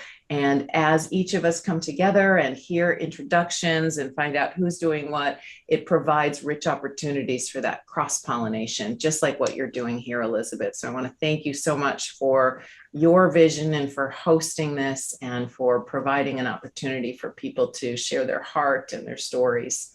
And I'm going to stop talking and pass it back. You know what it's called? Treehouse. Yeah. All right. Thank you. Thank you, Lauren. I have to say that I felt the call to go down to Vilcabamba. Oh, yes. Oh, bravo. There will be other opportunities. There will be other opportunities. I definitely need to be there. It's well, you would be somebody so charged up by it, Elizabeth, because that river going through there is so in your area of interest. Mm-hmm. It's just pristine, charging right along the farm. And I stood by it and just watched it for many, many minutes, just marveling at that wonderful resource. It's just right there. And primarily on the list of things that Finca Sagrada is doing is reforestation and the restoration of that watershed. So you'll love it down there. And once you get down there, the only danger that you would have is you might not want to come back. Well, I might arrange it so that's the case. You might not get rid of me. One of the things I love about Ecuador is it's one of the few countries that have nature rights built into their laws. And I see that as something that it's a template we can all push for and that you're pushing for. I loved in your last presentation, she talked about water with a capital W. Yeah. I believe that one of the small things that we can all do is to, right, Earth should be capitalized when we are referring to her as the living sentient being that she is. When we're talking about picking up a piece of dirt, all right, that's lowercase Earth. But when we were talking about Earth, I mean, we capitalize states, we capitalize cities. We give ourselves a pronoun. Right. Why not give our source pronoun? Yes. And nature. And nature, yeah. Yes. And the things that our lives depend on. Yes. Yeah. So that is one of my campaigns, to have humans right water with a capital W. Oh, beautiful. Beautiful. We'll connect on that. There we go. It's a good simple initiative.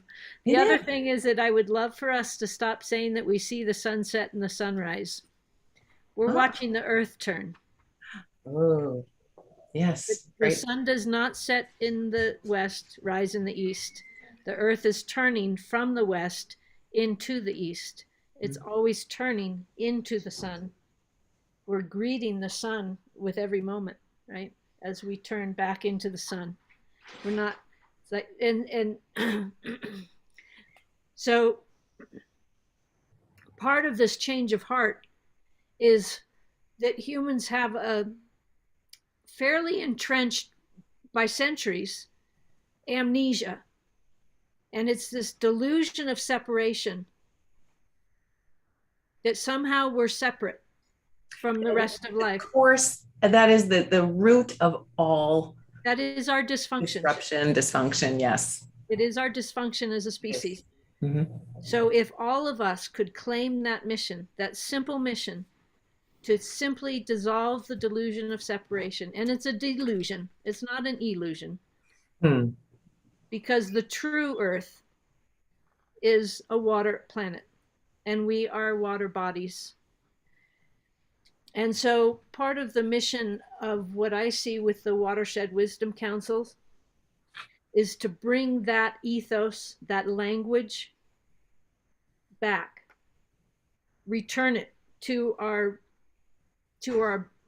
sense of who we are in everything we do. And, you know, just as Danielea was saying, in our toilet paper, the boreal forests of the north are being mowed down for our Charmin, right? And it just keeps going. And our fresh water is being flushed out to the sea to take care of that Charmin that we've cut the forest down for, right?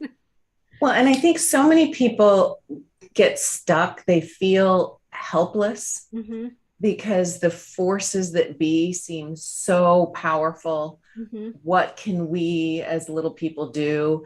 And that is where what you're doing with the Watershed Wisdom Councils, what Susan has done with KINS networks, is bringing people together in deliberate small groups, not too big, you know, it needs to be small enough to manage, to come together with a shared purpose and make impactful decisions in our local community. So the Watershed Wisdom Council concept that you're developing is brilliant, because everyone can get connected to our water. Everyone can get connected to that notion of oneness, and then they can find something to do in their local community. Also, Elizabeth, yeah, the focus you have on language, it sounds like a small thing. It's a very, very big thing, because the perception that we have of the world is focused by words, and words are how we see the world. Without the words, we don't see it. We have to have a name for it. So a little thing like capitalizing N for nature, E for earth, W for water may seem small, but it's actually huge. And so I think you're right on the mark with that. There's books about this subject if you ever want to see them. Like, look at this book called The Alphabet and the Goddess. Yes. That's a great book to understand how language is the intermediary for our understanding of our own life and the world we live in. And quite frankly, the paternalistic view of man having domination over nature, that's been going for thousands of years through many different religious traditions, including our own Bible that starts out that man was given dominion over the fish in the sea, and et cetera, et cetera. That's probably not even what was said, but that's how some male person wrote it. Yeah. That all is changing now. Now we're having the rebalancing. Right. So, Yeah. one of the things that has happened through my work in Africa is connecting to a man, James, and James inspired his village on the International Day of Women to get the men of the village to agree to lift the taboo that the men are not to cook. And we think it's so simple, but it is so entrenched in so many places of the world that the women take care of the food, they take care of the water, they take care of the children, they take care of the wood, the fires, and the men, they do politics, right? They talk to each other, they discuss, smoke, drink. And so the significance of a town and a village in Sierra Leone lifting that taboo so that the men cooked the men of the village cooked the women of the village a meal in celebration of how much they love their women. So we have two women that have joined us here. We have Angelique, who's had her hand up patiently, and we have Elsie. And these women, Elsie, I've been following her work for a while, and Angelique is a dear sister working with me on the Watershed Wisdom Council's concept and developing the water sanctuaries and the Water Unity Network that's just growing and building. It's crazy. And Elsie has an incredible campaign she calls the United Earth campaign. So I'm going to give her a chance to speak as well. And then I ask that we speak briefly, because really what I really want to do here is talk about the what if of the what's next. Like today, we're bringing some amazing, wonderful, wise people together. And then upcoming here in a few minutes will be Mamadou Kande and Sekou. And I connected with Mamadou in Guinea, West Africa. And so what I would like to do is kind of move this into really, what are we doing next? And we have La Foundation Aisha working in Africa, and its mission is all over the world in how to spread this world with water unity, love for earth, and giving the people that need it the most in the world, the tools to create the lives where they can thrive. And it's like Danielea said, it's like we go around the boulder. And Buckminster Fuller and Einstein both said, you don't fight the system. You don't change things by fighting the system. You create a new system that renders the old system obsolete. And so, Angelique, welcome. Welcome, Elsie. Thank you both for coming on to this call. Angelique, I'll give you the mic first. Hello, everyone. Thank you. It's nice to be here with you all today. Elizabeth, thank you very much for holding such a beautiful space all day today for such beautiful conversations. I just wanted to speak a little bit to, this movement, this now that we're in right now. There's been so much as we have approached the antithesis of humanity, of all the prophecies, all the stories, all the lores, like we're living this time right now, all of that right now, and it's culminating, and we are merging together just like water. And there was a reference to what can we do now. It's it's much bigger than us. It's only me. But if we remember the simplicity of that, we're not just a drop in the ocean, but we are the ocean in every drop that we emanate. And those those spells, the language and these spells that have been perpetuated over us, and those simple little changes of changing the size of a letter is not just that in itself, but it's the consciousness that comes with being aware of, why are we changing that? What does that actually mean? And inspiring that knowledge and that understanding and that just ever so slight tweak of perception of seeing water from a different lens. And so it's all of these little things culminating and coming together. And as we come together, just like the water, the surface tension of the water, you know, we started as a trickle, we started as that one drop. And then we get to these little creeks and we meet each other and we start having these conversations. And before we know it, we are that raging river.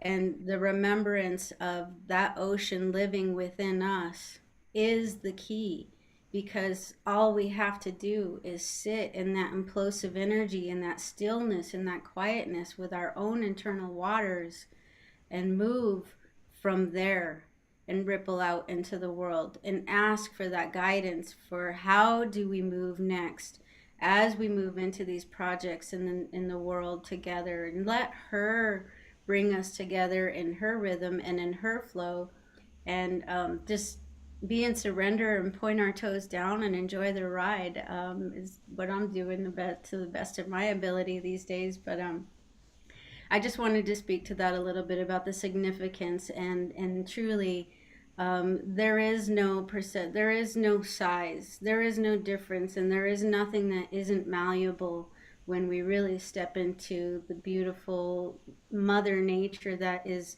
expressing herself through us in these changes that are happening within and without. How do we become in alignment with that? So thank you, Elizabeth, for creating this opportunity for us to continue these conversations and be able to grow in this knowledge together. Thank you, everyone. Thank you, Angelique. So I had a dream when I was 19 years old where I was a molecule on a tidal wave. And there was a whole line of change agents along this line of the tidal wave. And the message of the dream was, we are the first molecules of the tidal wave of the heart of humanity. And as we go, so too the rest shall follow. This is an inside job that we need to change our insides, and we change our sacred relationship to water. When we come back to water as water beings, water will care for us and take care of the rest. If we get out of her way and just allow her to do it, she will transform the planet and regenerate Earth faster than we can even imagine, because that's what water does. And so I want to welcome Elsie and have her talk about her campaign. Figure out what I'm doing. Hi, everybody. I'm here, sitting here with Elizabeth. We're side by side here in the to, room, so I'm going to mute myself. Yeah. There we go. So, no, let's just give a second. Hang on. Let me put the earphones in. Yeah. Okay, go ahead. So hi, my name is Elsie. I go by Elsie Love on social media, so you can find me there if you like. I have a United Earth campaign, and to honor time, I won't get into the amazing, awesome ways that Source speaks to me through this, but I could tell you stories that, you know, are so reassuring, I guess, if anything, because it's just such a space of knowing that this is right. You know, we're completely on the right path, and don't be in fear, but, you know, push through. The campaign is something that's designed to get into the schools and be an elementary school project, and also speak to middle America and give solutions to people who don't understand. They're listening to all these things on the news and they're so fear-based, but they don't actually have things to do that they can make a change in their life. So the campaign asks 4 things, and that's a challenge because most people, you know, are programmed to maybe be able to do 1. So it's 4 things that we're going to ask. 1 is for the first week of every month, don't buy any meat for just 1 week. And again, this goes to everything you know about what's happening to the Amazon and, you know, what we're doing to our rainforest for that. So for 1 week, the 1st through the 7th of every month, if we can come together at the same time, that's where our power lies. Because if we thought we had an opinion when we voted, I don't know about that, but I know we have an opinion with our dollar bill and how we spend our money. So if you don't buy meat and don't eat meat because your body's a sponge and you're putting all of that energy into your body, and those animals are probably not raised the best way. So if you allow your body to just have a little bit of a break, the consciousness in your mind will awaken as well. So 1 week, no meat. The second thing is still the 1st through the 7th, no plastic water bottles. Don't buy a plastic water bottle. If you're thirsty at the gas station, just wait. Buy refillable water bottles and decorate them with your kids and make it fun. Because again, as you know, the fish are eating our plastic and then we are eating our fish. The third thing is for 11/11, everybody can put a sticky little note. At 11/11, if you just have a reminder on your phone and send love, health, and gratitude out. Now you're power pushing your energy at the same time. And that's a powerful thing. You're letting our water, our earth, our air, everybody know that, we're united and we care and we're coming together at the same space. The fourth thing is turn off the news for just 1 week. For the first week of the month, the 1st through the 7th, don't watch the news. Again, because you're giving your body an opportunity to breathe, your mind, and not filling it with whatever information it is that they're sharing with you. I rain dance also. I do my best to just share this campaign and as much knowledge as I can, including the fact that, every morning when you wake up and every time you engage with water, talk to it, tell how much you love it and thank you. And then tell your friends, because water has memory.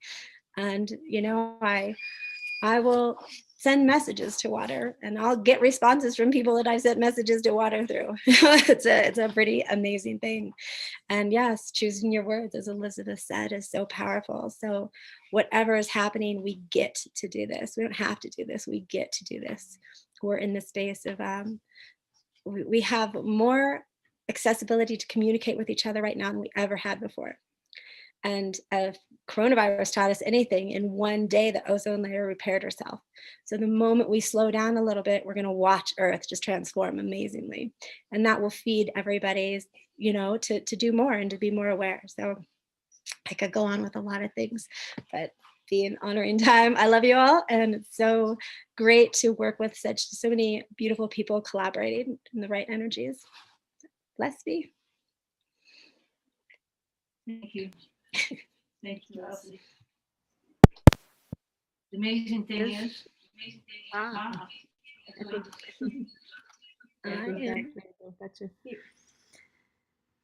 is that we get to do this together, right?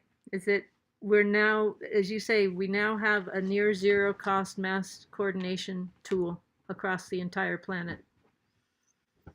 And there I am. And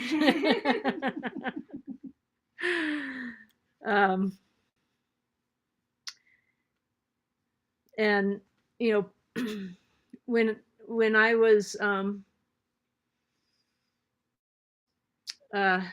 in 2010, 2011, I went to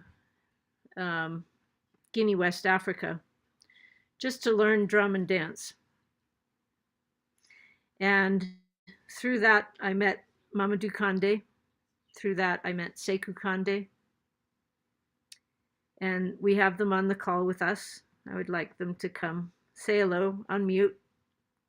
Open your camera up. There we go. Hi. Hello, everyone. I'm Sekou. Good morning. I'm Mamadou. Beautiful. I'm looking for your window here, Sekou. Hang on. There we go. There we go. Okay. All right. There we go. So we're entering into our next session. I'm going to stop the recording just for a minute and start it again.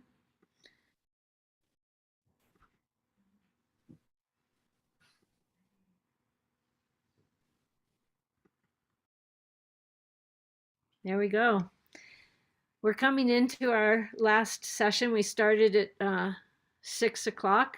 Mamadou and Sekou, you'll love this. We met with Skambuzo in South Africa, and he had his entire dance troupe dressed in traditional Zulu, standing in the middle of a river, drumming and dancing their hearts out for the water. Wow. And gave us a traditional blessing, and that's how we opened the call. And then we met with Eric, who's still hanging with us. Eric, you want to show your face for a minute?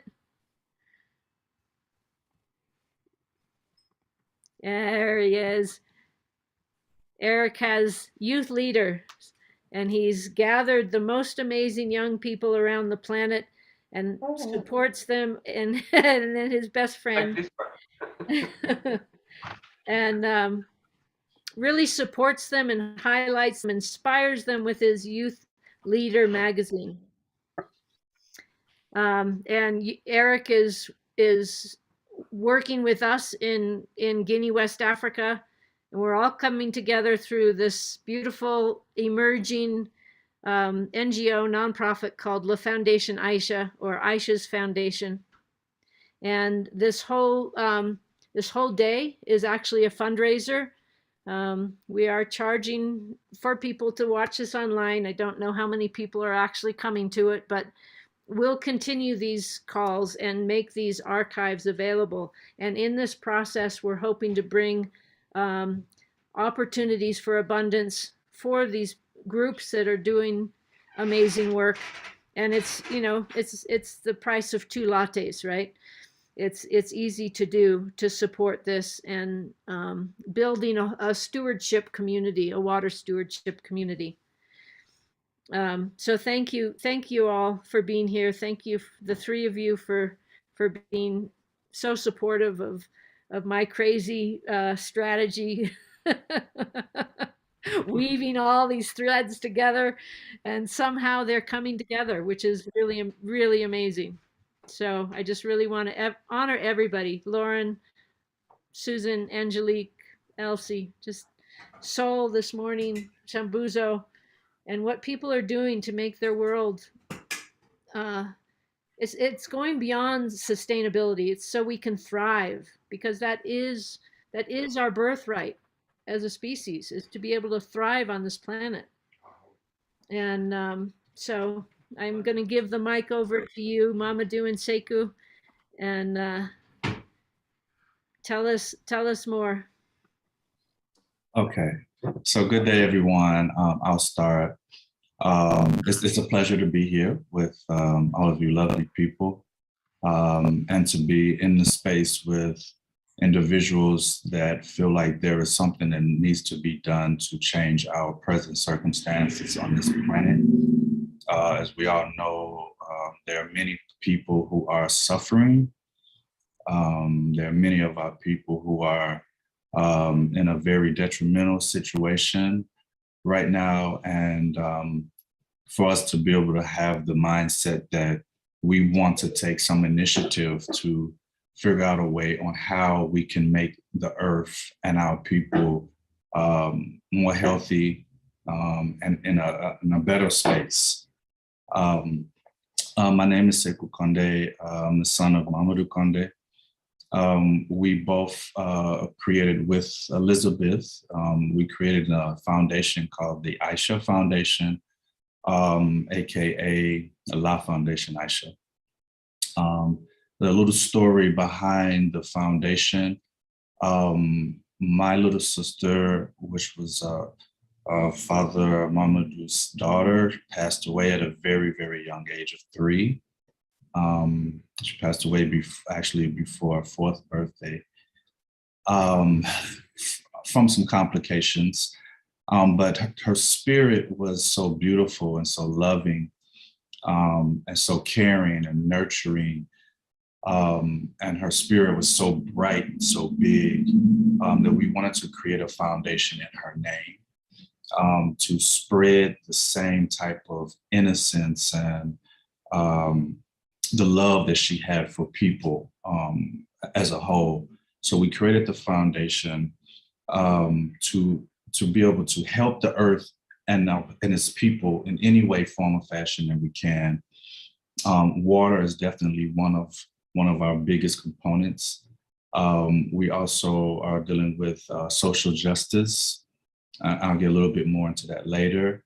We're also dealing with medical supplies that can be shipped to Guinea at the moment, but there are many things that we're doing around the globe, but Guinea is just our first stop, I would say, our first initiation into being able to supply filters and pure water, medicine, arts and culture, and social justice.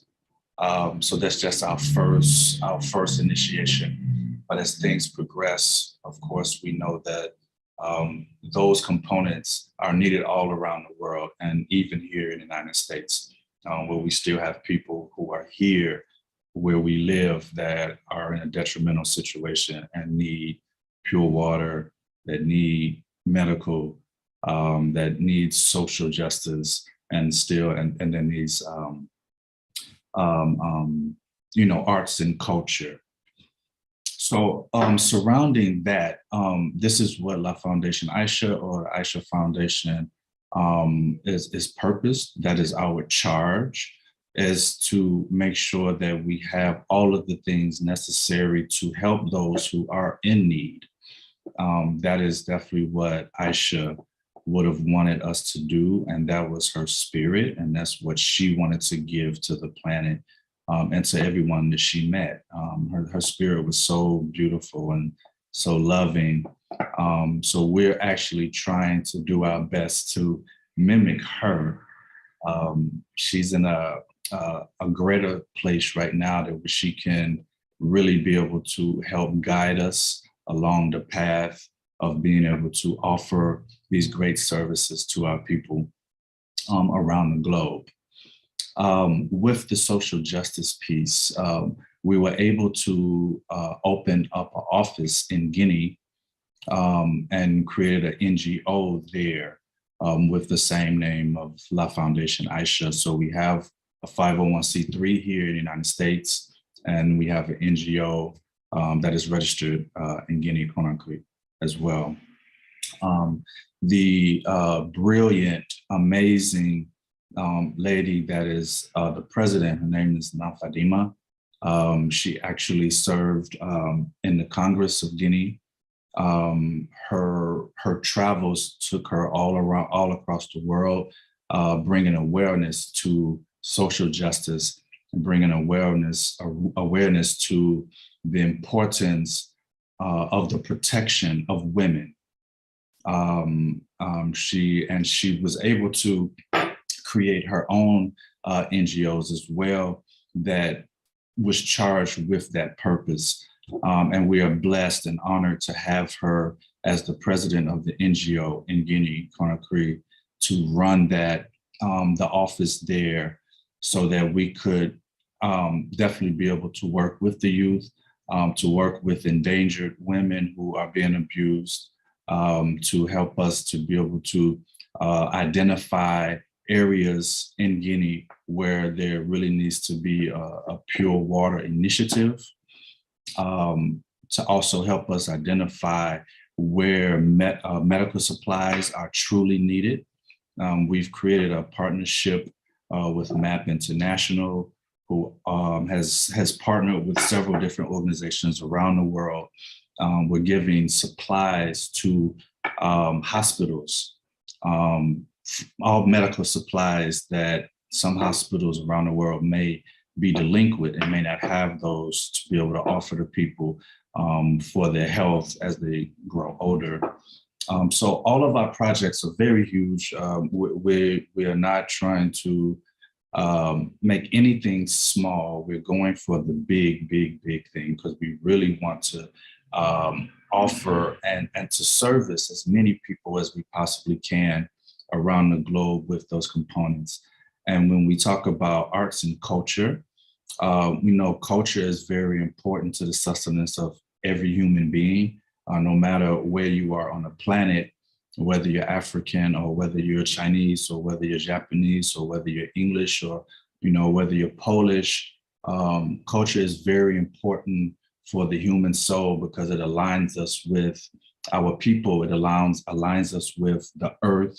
It aligns us with the elements, everything that you all have been speaking about as it relates to the importance of water. Culture allows us to see the connectivity to us all. It keeps us connected with our higher power. It keeps us connected with the earth, nature, keeps us connected with the water, keeps us connected with all of the elements. So culture is truly, truly important. That is another component that we are really very serious about being able to share and allow people to understand the importance of it. When we speak about the arts, art is that very thing that allows us to express ourselves. When we think about music or visual art, sculpture, painting, this is an expression from any particular individual or person, and allows them to express their pains, to express their joys, to express their dismay for things that are happening on the planet. The arts are very, very important as well, because that's one thing that really, I think, glues us all together as a human species, is to use music, to use the arts, to use culture, because we all can feel that. We all can feel a connectivity to music. We all can feel a connectivity to the arts and the visual arts. So those are the components that La Foundation Aisha, or the Aisha Foundation, is charged with, so that we can further the progress. We are fairly a new non-for-profit and fairly new NGO. So, we know that the foundation is actually struggling in some sense to get off the ground. So we have created a fundraiser, and La Foundation Aisha, on behalf of La Foundation Aisha, we're definitely appreciative of Elizabeth and Angelique, who is on the call as well, for their great work at helping us to be able to raise funds for the organization. Though that our office, we just opened up by, I think, December. We just got the location in December. It still needs to be supplied with, equipment, computers, desks, and those sorts of things. Because as soon as we can have that office up and running, the great work that we want to do could definitely begin to happen. So that's pretty much my spiel on La Foundation Aisha. I'm not sure if Papa Conde wants to speak, but from my perspective as the board chair, I'm the board chair for the organization. My charge is to make sure that we can continue to further the purpose and our mission. Thank you for putting that in the chat. Yes, that's our website there. Everybody can please feel free to go to the website. There is a link also there that we can all share with our friends and families and colleagues to help us to raise the funds to do the great work that we want to do. La Foundation, actually the idea has been in existence for over a year, over maybe 2 years, but we were just able to get actually licensed in the United States and licensed in Guinea, I say like the beginning of the year. So thank you all for listening to me. I hope that it was, it touched your heart in some way, because that's what Aisha did to us. She touched us in a way that we cannot sit still and allow our planet to continue to be destroyed by individuals who have no concern for the elements and those things that keep us alive.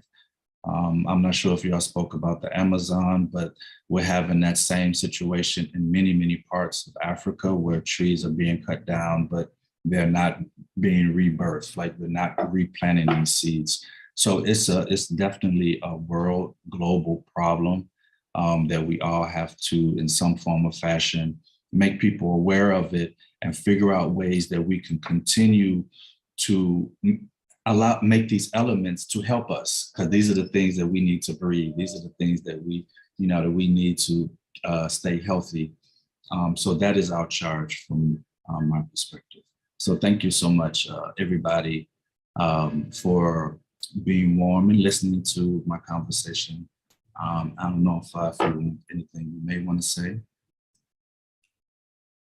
Thank you, Sekou, and I'd like to thank you all. My name is Mamadou Konde. I'm the father of Aisha and the father of Sekou. I'm also, I actually manage and produce the Guinea National Dance Company, the Ballet Africain, for many years, which was founded by my uncle back in 1948 in Paris, bringing the diaspora together to create something amazing through choreography. That was part of his life. He was born natural choreographer. He wanted to show the power of African culture and choreography through music, dance, and storytelling. So I'm taking the continuation of that a powerful work.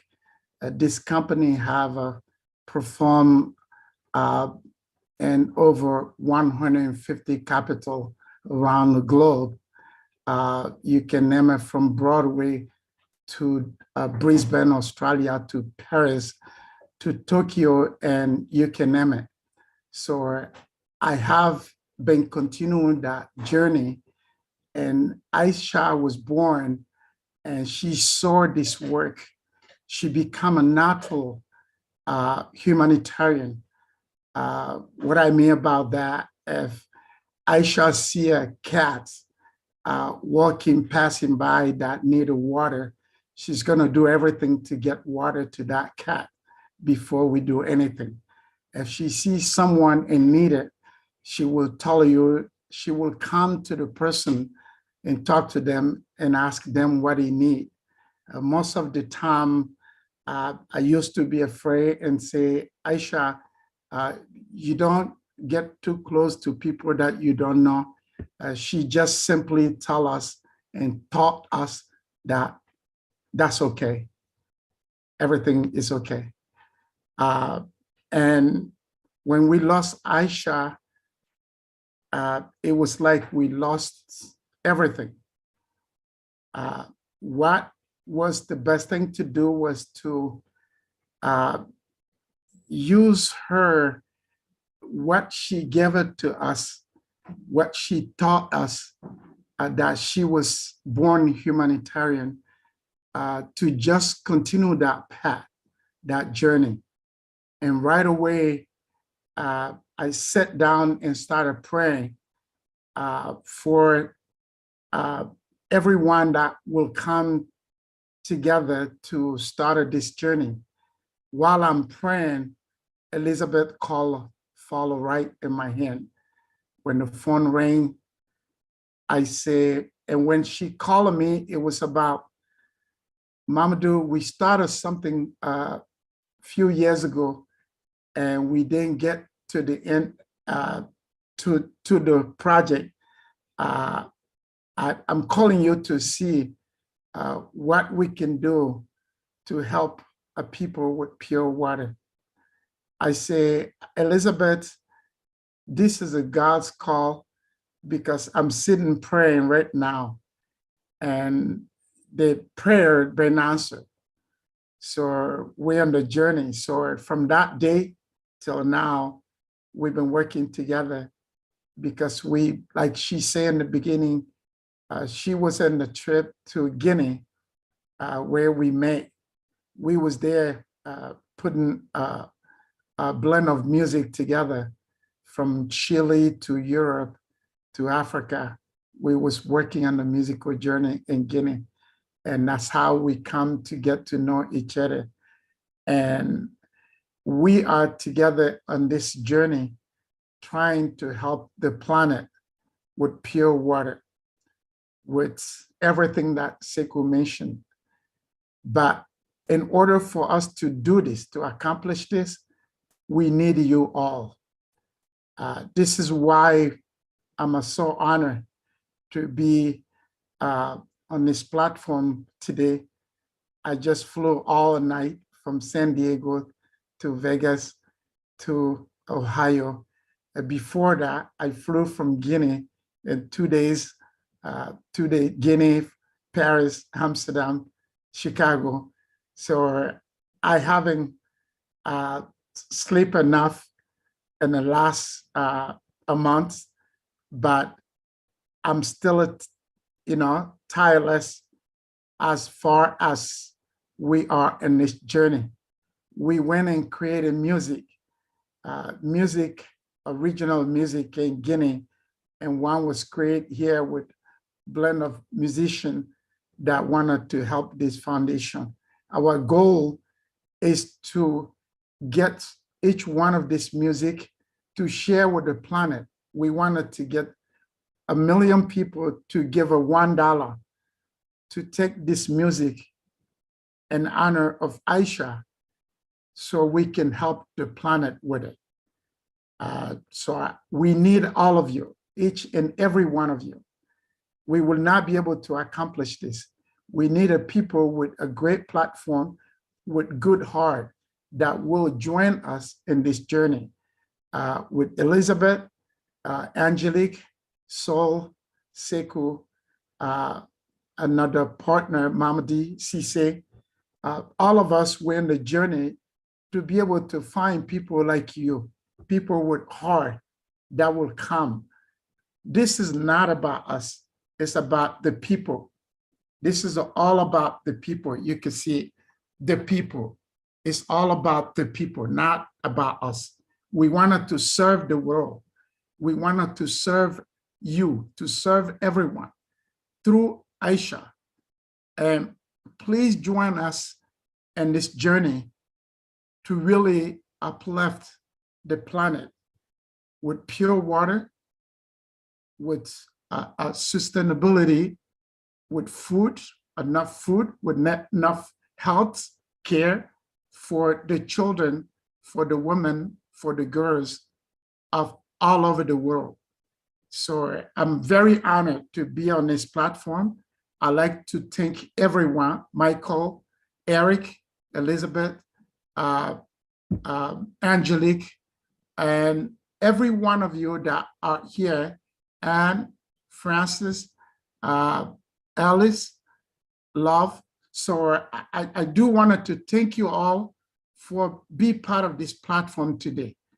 I want to thank Mamadi Cisse for joining us too from San Diego and all over the world, South Africa, everywhere, Kenya. So I appreciate everyone that was able to join this platform today to do this campaign about a Voice of Water and about helping also Aisha's foundation. I will stop here. This music is available. Anyone that can approach, that can help us, lead us to the path that this fundraising could be successful. Again, it's not about us. It's about the people all over the world. And this is about India.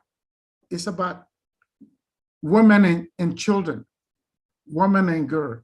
It's about social justice. It's about clean water. Several months ago, Aminata Touré joined us. Aminata Touré was the daughter of the first president of Guinea. Once she found that out, we have this project. She was able to join us. She was also the mayor of Kaloum, the capital city in Conakry, Guinea. After we distribute the first filtration together in Conakry with La Fondation Aisha, Aminata passed away. So before she traveled to Morocco where she died, she called me and said, we're together on this journey. We'll do everything we can. I will be here for you. I'll be back. Pray for me. And she never returned.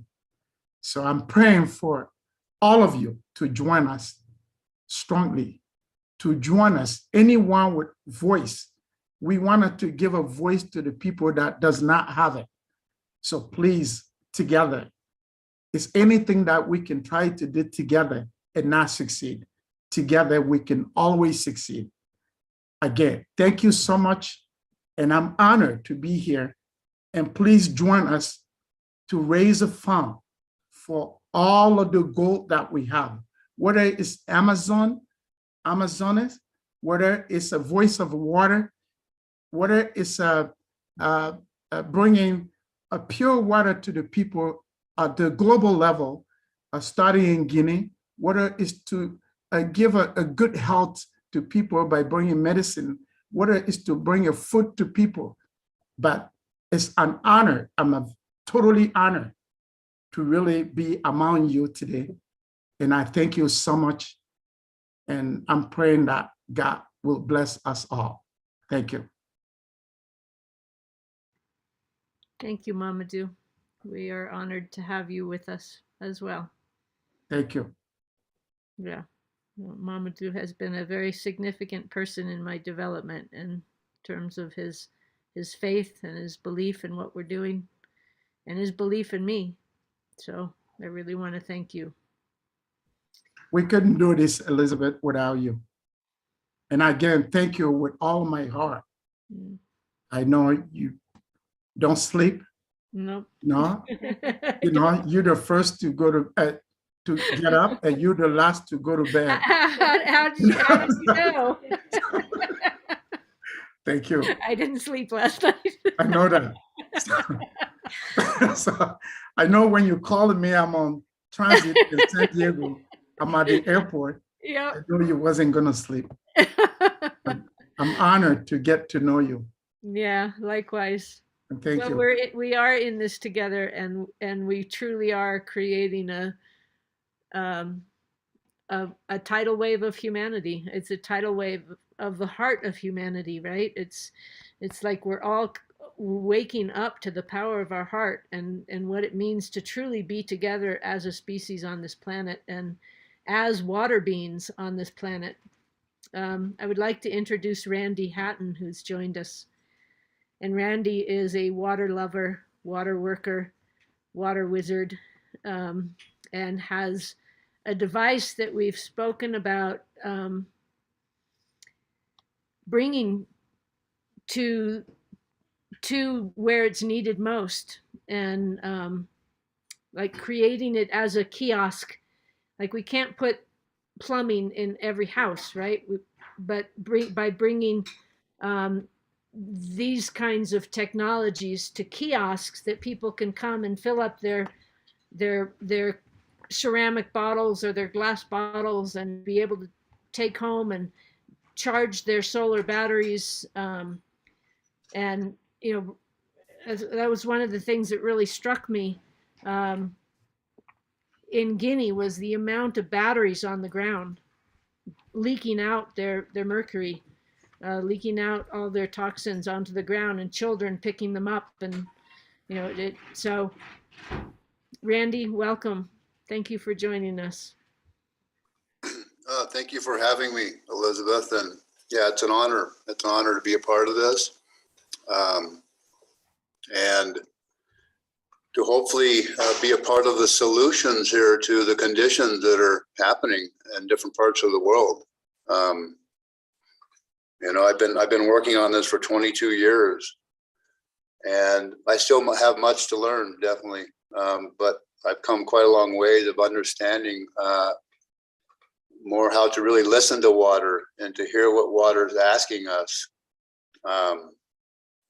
And to me, the key is really learning that language of water to connect with the spirit of water,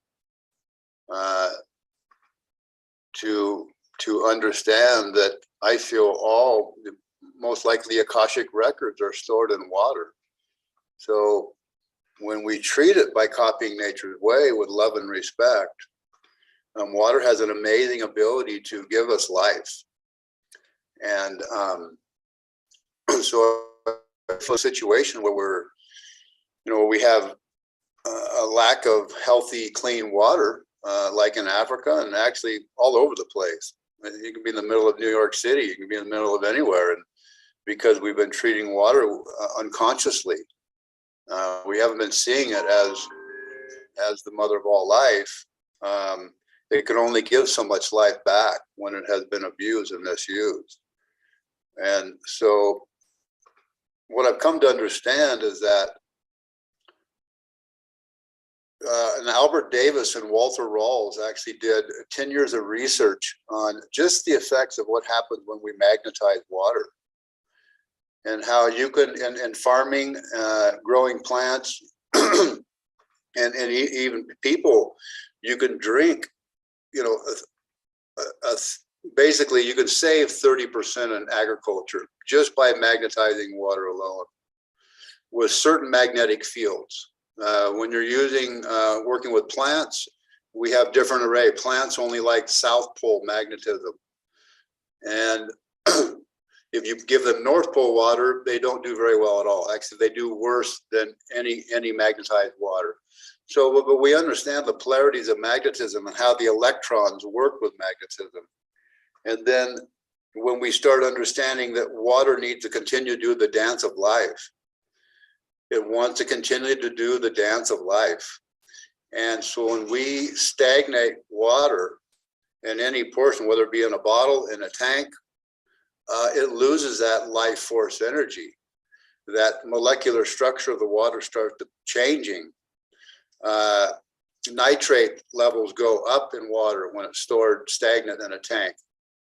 And so we don't want high nitrates in our water. Not so bad for plants, but you lose the oxygen and you lose, this starts happening. And another thing that we way overlook, and that's the importance of gases in water. And that's why water needs to keep doing this dance of life. It needs to keep spinning, spiraling, falling, as we see in nature.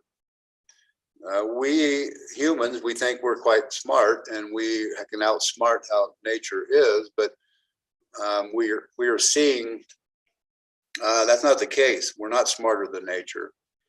And this is one of the reasons we're seeing so many issues on our planet. We think we have outsmarted how nature works, but we cannot. So when it comes to, from my research and understanding, you know, one molecule of water carries 440,000 bits of information. There's roughly 6 trillion molecules in one drop of water. It is a liquid crystal. So even though we may physically remove the contaminants through filtration, the water still retains the informational fields or the frequency that was in that water. And when we drink it, it's not as harmful to the body, but the body still responds as a homeopathic remedy that chlorine or that fluoride or whatever pathogens were in the water. And this is work that's been proven and studied. You can take 1 drop of blood from an AIDS patient, and you can dilute that blood down to the Pacific Ocean, literally 1 drop in the Pacific Ocean. And you can still detect the electromagnetic imprint of that AIDS. So this is how sensitive water is. Many of us on this call, we realize this, but we realize it, but we need to all learn to start practicing it, in my opinion. It is so important. So when we provide this distilled clean water for people like in Africa, the key to bringing this where people can drink a lot less water and get the same results, I think up to 50% less water you can drink when we are drinking full spectrum water. And this is a really important thing, because now we're utilizing our resources the most efficiently and effectively, getting the best results. Over the years, I know many people who are raw foodists and they're vegetarian and they eat nothing but healthy foods, yet they're still dealing with health problems. And it's because they're dehydrated. And they're dehydrated because they're not drinking water that is alive, that has high in electrons. Low ORP we want in our water. ORP is oxidized reduction potential. But it's the frequency, it's the vibration that is critical to bring into our waters. And when you put water, which I've been guided over the years, into a centripetal interwinding vortex, basically what we do is we're able to pull in these informational fields, frequencies from the cosmos. That's what a centripetal interwinding vortex does. It pulls in also what I call cosmic consciousness. Rudolf Steiner, who was the founder of biodynamic farming, and just an amazing being. I'm sure many of you have heard of Rudolf Steiner, but he said this years ago, whenever we create a deep crater in water, and they were using paddles in a 55-gallon drum, stirring it, creating this vortex. But what he said is that you pull in the super sensible energies of the cosmos, and you also pull in the energies from the core of the planet. You bring this up into the water, and this is exactly true.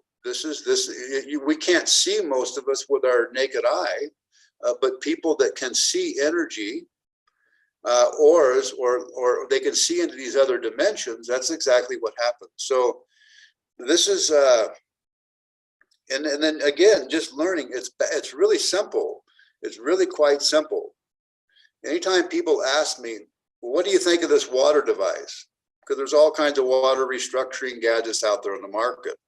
And I always say, very simple, how much of it is copying nature's way? How much of that unit, that device, is copying nature's way?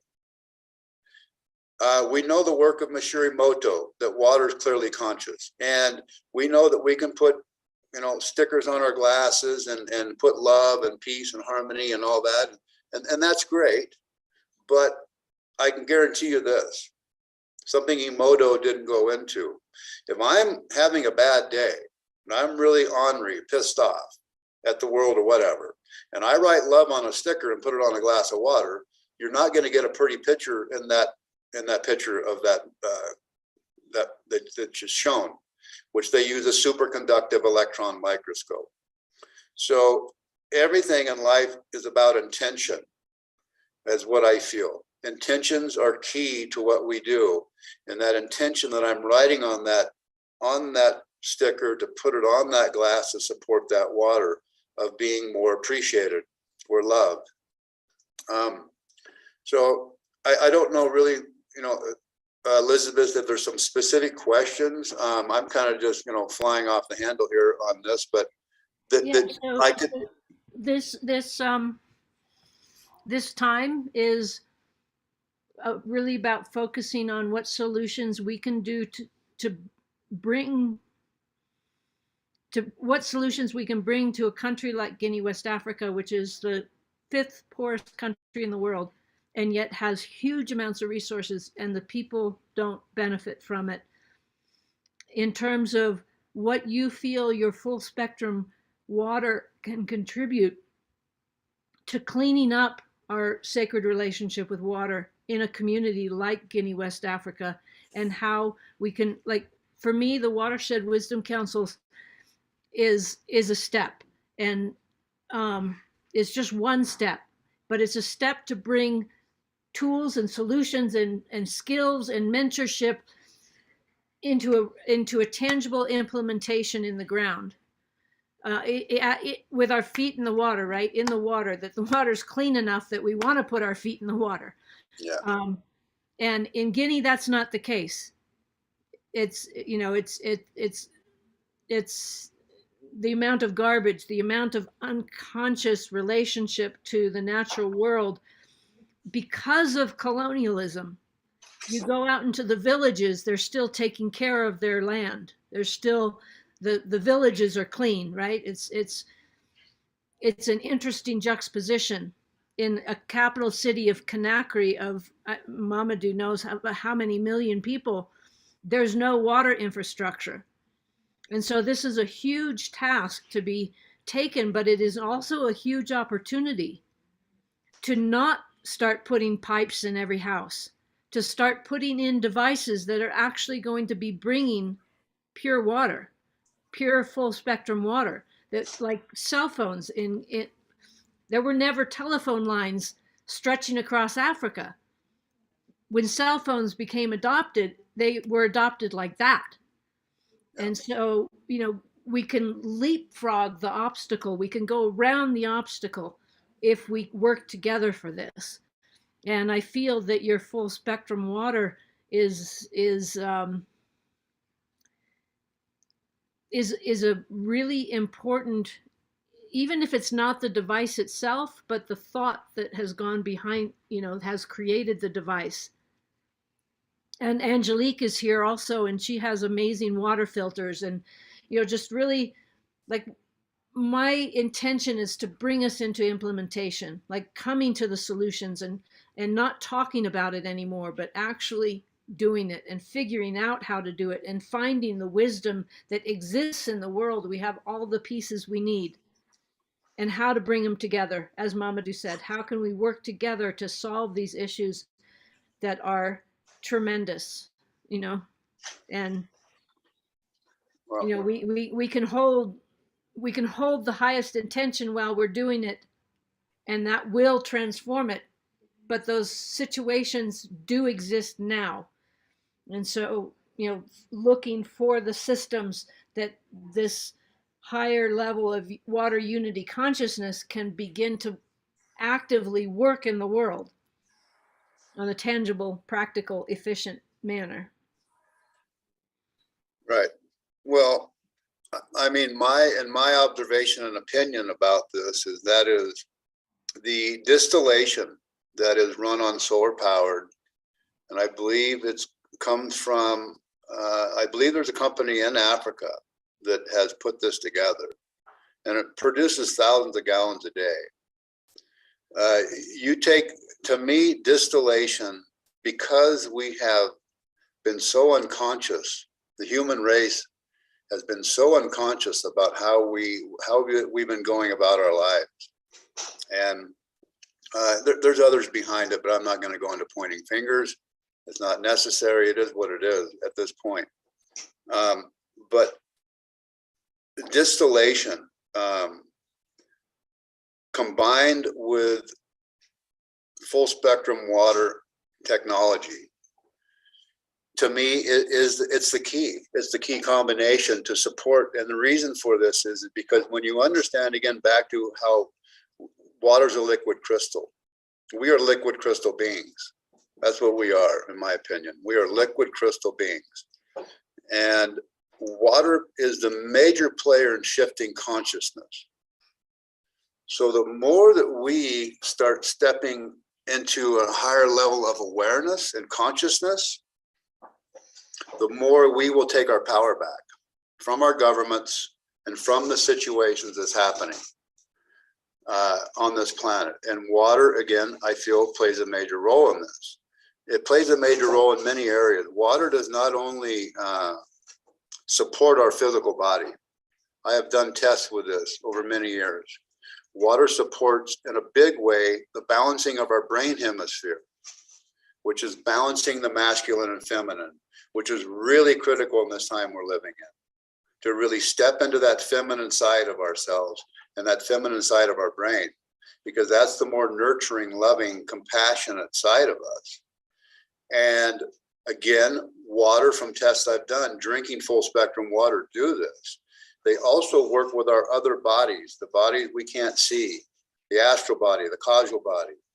So water, I believe, the evolution of everything on this planet evolved around water. And an example would be you pick an apple off of a tree, you eat that apple. That water from that apple goes in your body, you urinate it out, and basically that water now is more evolved than it was before that apple grew. You die, your water goes back into the consciousness of all the water on the planet, and it shifts into a place where it's more conscious than what it was before we came here. We don't evolve through technology. We think we do, and evolve through being smarter. We evolve through consciousness. So back to the water, and it is so important also when we understand this art of imprinting informational fields into water. So we not only can give the people who need water just regular water, we can give them medicine in that water. We can put the informational fields that actually support optimal health and well-being, vitamin C, vitamin D, whatever, supporting them and balancing their chakras, their energy fields.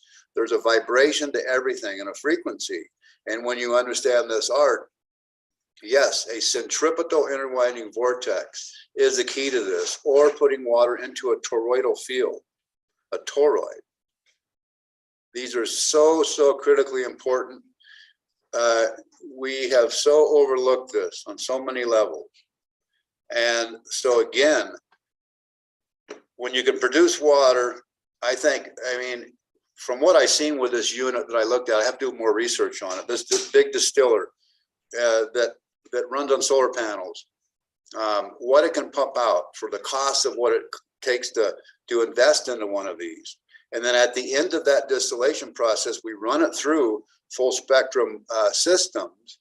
That is would be such a huge gift to those people in that place. And this needs to be done all over the planet right now. This is a global thing. This is something that is so important because it will support people waking up and remembering who we are. Water plays a major role in helping us to wake up and remember who we are. It is so, so powerful. We are just scratching the surface of understanding the true depth and power that water carries. From fueling our vehicles to optimal health and well-being, the list goes on and on and on. And we will see this as we go down the road.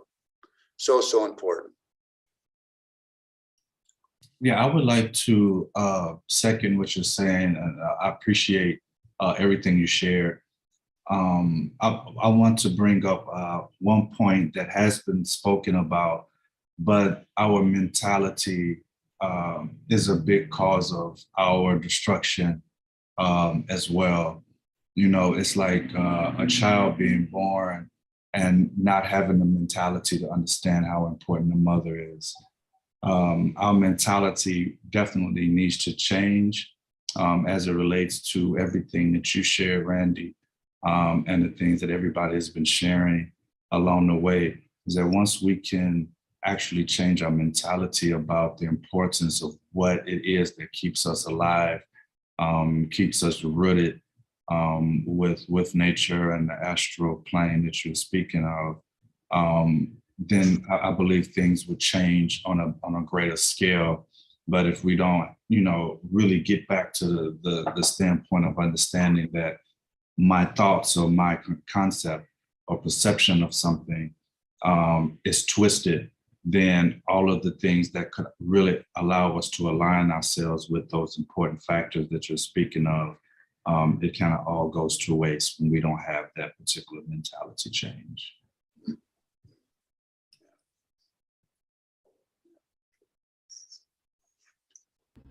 Yeah, and I would like to speak a little bit to that as well. I mean, just following on that, what you're saying, Sekou, I think that kind of goes back to the conversations we were having just before we featured Law Foundation Aisha, and that, that we are the ocean, that the ocean lives in every single drop, and that original divine blueprint of co-creation is still in play, and its frequency into water. And so, and bringing Water Unite, Water Unite, water filtration.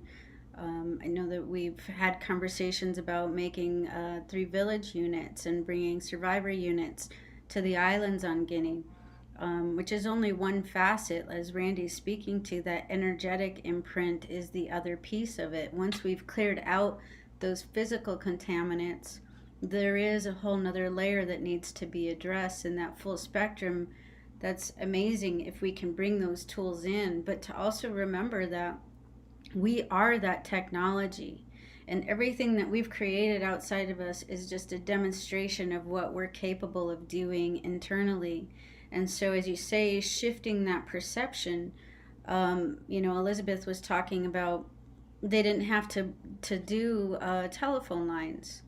That's fantastic. What else? You know, if we shift the perception of like, oh, we don't have this, and like that lack mentality, what if we just shifted that and been like, sweet, look at this wonderful opportunity. We don't have to have all that pollution. We don't have to do it this way. We get to X, Y, and Z, and just shift the whole perception of like, what is it that we're bringing? Is it out of lack, or is it out of the abundance and the gifts that are being brought to us? You know, if we can bring, you know, Water Dash Unite, water filtration, and the full spectrum, I mean, I think I'll go live in Guinea because I want to be by that kind of water. And what would it take for us to bring that? And knowing that we can simply do a meditation, which Randy shared, of bringing in the vortex in and bringing it back into the earth, where that heart center is the catalyst that shifts and changes everything. Can we remember enough to step into our co-creative ability and be that change even before the full spectrum comes? Because maybe being that change is going to change the resonance of that water, where that water's like, yeah, I want some more of this. Bring in that full spectrum because we want more of this. But that original vibration, that signature, that frequency signature, has to have a piece, something to resonate with. Can we be that channel?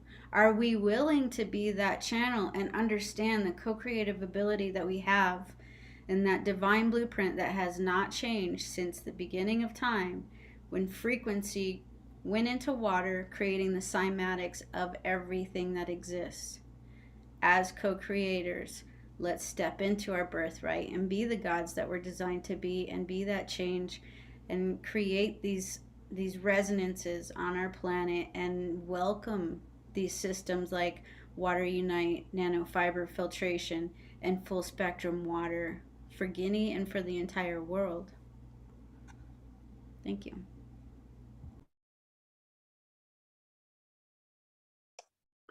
Yeah, this is I believe, one of the issues that our waters have a hard time receiving the informational fields from the cosmos, and when it is surrounded by chemicals, by toxins. So when the water molecule is surrounded by a toxin, it has a hard time of, now it'd be like us putting on a rain jacket or whatever, a big heavy coating, and trying to get a suntan. It's not going to happen. So my feeling is that is one thing that happens with water, is that it's surrounded by all of these toxins that have been put onto the planet and disrupted. And the other thing is, and that is the covalent bond between the hydrogen and the oxygen. That covalent bond between the hydrogen and oxygen, basically it changes. When you do things to water, that bond angle changes. And so thinking of why they built the pyramids at a 51 degree angle, well, water was meant to be at this specific covalent bond angle, thus receiving informational fields much more efficiently and effectively. And that's the other issue that happens when the destructuring of water happens from abuse and misuse. And if the water can't receive the cosmic vibrations, then how are we, who are water? That's it. That's exactly right, Elizabeth. That's exactly right. So again, it's just back to the simplicity of copying nature's way. I mean, what I do, combining sound frequencies, light spectrums, and the whole, toroid or the vortex, it's copying nature's way. In a mountain spring, this water comes down the mountain, and you have the crickets and the frogs and the birds chirping. All these subtle little energies are imprinted into the water because it's spinning, spiraling, doing the dance of life as it's coming down the mountain, right? And so anyways, that's, to me, it's something, this is the spiral, in my observation, from the micro to the macro. The spiral, or the toroid, is the underlying signature of source energy. It's the underlying signature of source energy. And we are that spiral. as Angelique said, we are this technology. We have this power to do this. Last night, my friends who just left, we did a whole ceremony and we went out on the water portal and we were all over the planet. I mean, we were all over the planet with that portal, doing some really fun and really, I feel, powerful work. We all feel really, really amazed when we're done. And it's back to using that childhood imagination, visualization. We were going to different places on the planet. We were sending our love to the waters. And this is something also that I'm getting more and more aware of, and understanding that we can bilocate technologies. We don't have to bring a technology somewhere. We can actually bilocate technologies. This is the ability of the times we live in now. And when you even look at what they're doing with if you look at 9010 medbed, what they're doing with this medbed, they're bilocating it to your bed to give you a treatment, all right? Does it matter which way the water spirals? The question Well, usually asks. from my observation and guidance, if I'm going to treat some city water, let's say, water that's been toxic, very toxic, and we filtered out the contaminants, or even if it's still toxic and we haven't filtered out them, I feel this process. I believe when I go down the road, I'm going to be able to find, when I have the funding to get into a lab, when we do what I've been guided to do with water, and it's not me, Randy, who does it. I just follow guidance. This is coming through the divine, not coming from me. And I have been working on it 22 years. I put my heart and soul and life into this. I've dedicated. I quit a career of $250,000 a year to step into this field of helping to clean up the waterways of the planet.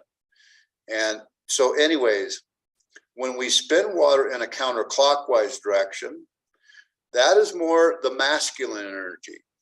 That's helping to erase the memory from the water, even more so than the clockwise feminine.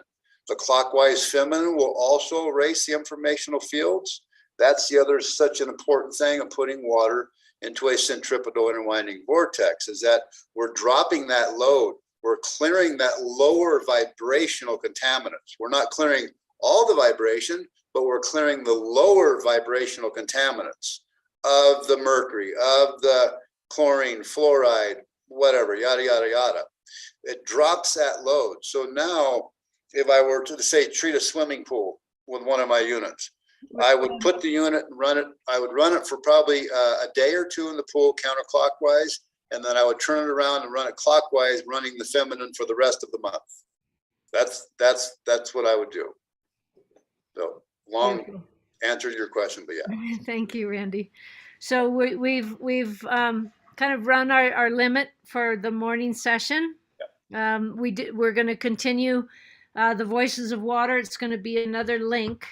And if you're interested in joining the second session, I have to move locations and move computers and all that. So it's going to be about a half an hour.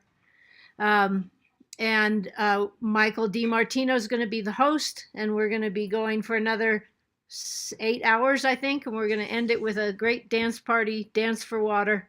We're going to be moving our molecules. We're going to be spinning. We're going to be spinning our molecules, right? And I just really want to thank you all. I'm going to put all these recordings up on the Voices of Water, voicesofwater.com. There's amazing things that are happening here in Crestone. We had a beautiful week of a huge regenerative love fest, and we did a water blessing in the hot springs, which was straight untreated up from the center of the earth. And we got singing as whales and bees and coyotes and blessing all life. And there is something really significant happening here. And I just really encourage each one of us to listen to our water. Go inside and listen to our water and find out what is ours to do. And do that. And do that with prayer and honor, and honoring the water, and recognizing that when we bless water, it's actually water blessing us. And that when we hear water talking. Water's communicating with us with every breath. It's us listening, us raising our capacity to listen to that life force. It's never not speaking to us. And water is overjoyed that we're beginning to listen.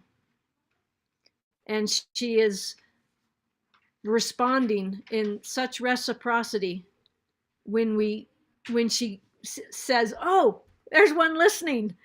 Woof! Floodgates are opened, right?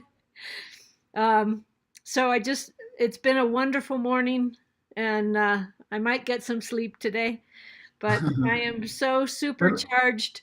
I can't even tell you, from this whole weekend and from the people I've met and from the conversations we've had, of really coming into ourselves and who we truly are as water bodies on this planet. Elizabeth, before you leave, I'd like to introduce our brother and partners who beautiful. join us, Mamadi Cisse. Welcome, actually, Mamadi. joining us from San Diego. He was invited. I think he got the link not on time, but he was able to join. Mamadi Cisse, are you here? Yes, sir. I'm here. Thank you. Hello, see- everybody. Can we see your face, Mamadi? Give me seconds. All right. I wasn't ready, but You've been put on the spot. you got it. You got it. It's all right.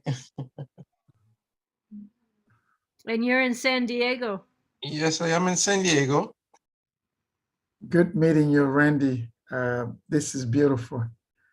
Nice meeting all of you guys. I'm Mamadi, and Mamadi is a friend, is a partner, and I have a background in real estate,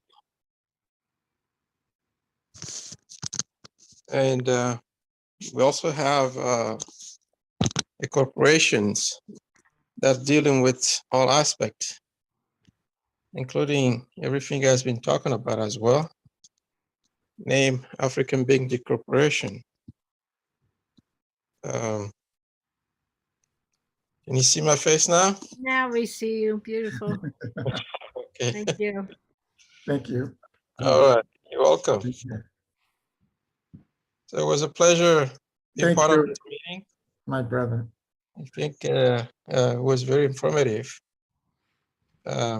One thing that I think that I can say was a takeaway.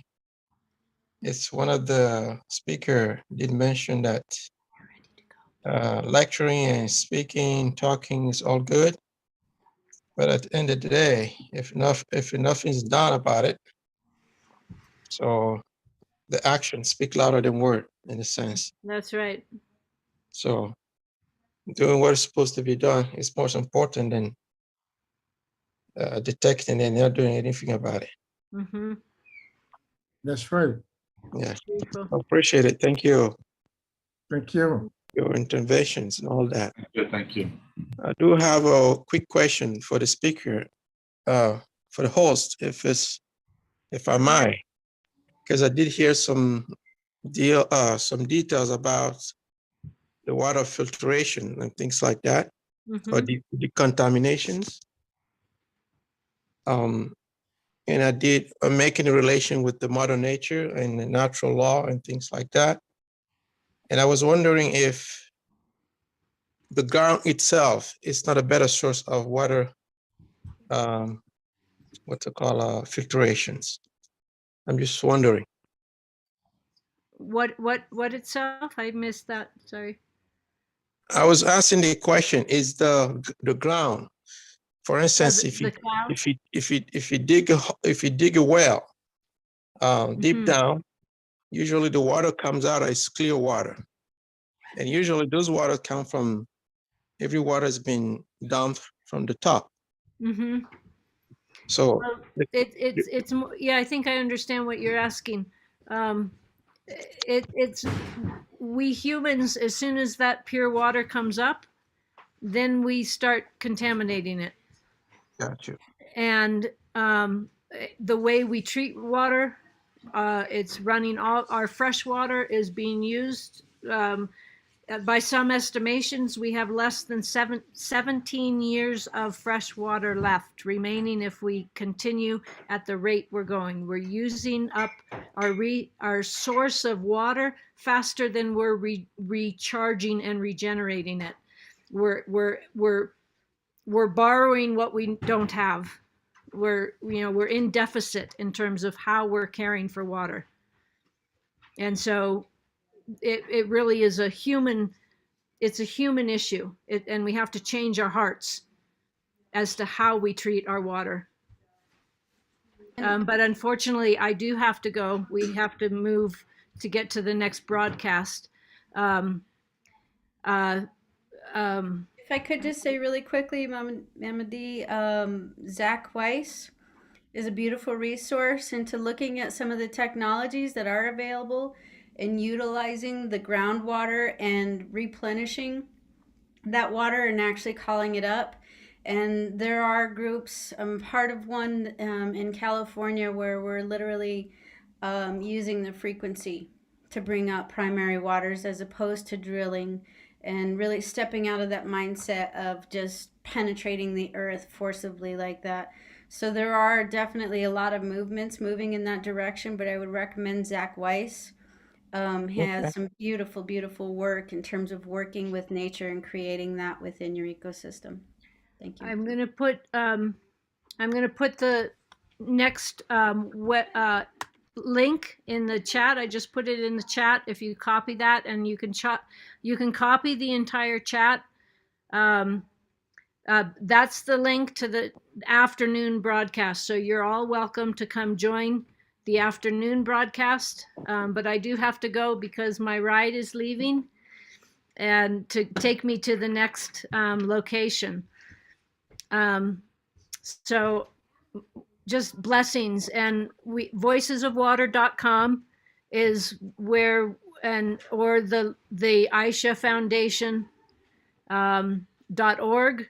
These are two places where you can keep up with what we're doing, and we're really looking to create a repository of these water wisdoms and bring them out in the world and make them available so they can be put into tangible application and implementation in our watersheds. So I thank you for coming on. I would like, I know I'll get to know you better just through Mamadou, and I look forward to learning more what you have to offer and having you learn more what we offer. Yeah, it was an honor and a pleasure to meet you all. Thank you for being a part of this. Thank you, Randy. Thank you all. Thank you all so much. Thanks, Everyone. Elsie. Yes. Thanks, Randy. Thanks, Sekou, Angelique, everyone. Everyone, thank you. Mama D. Blessings. Thank you. Water blessings to everybody. Blessing. Thank you. Thank you.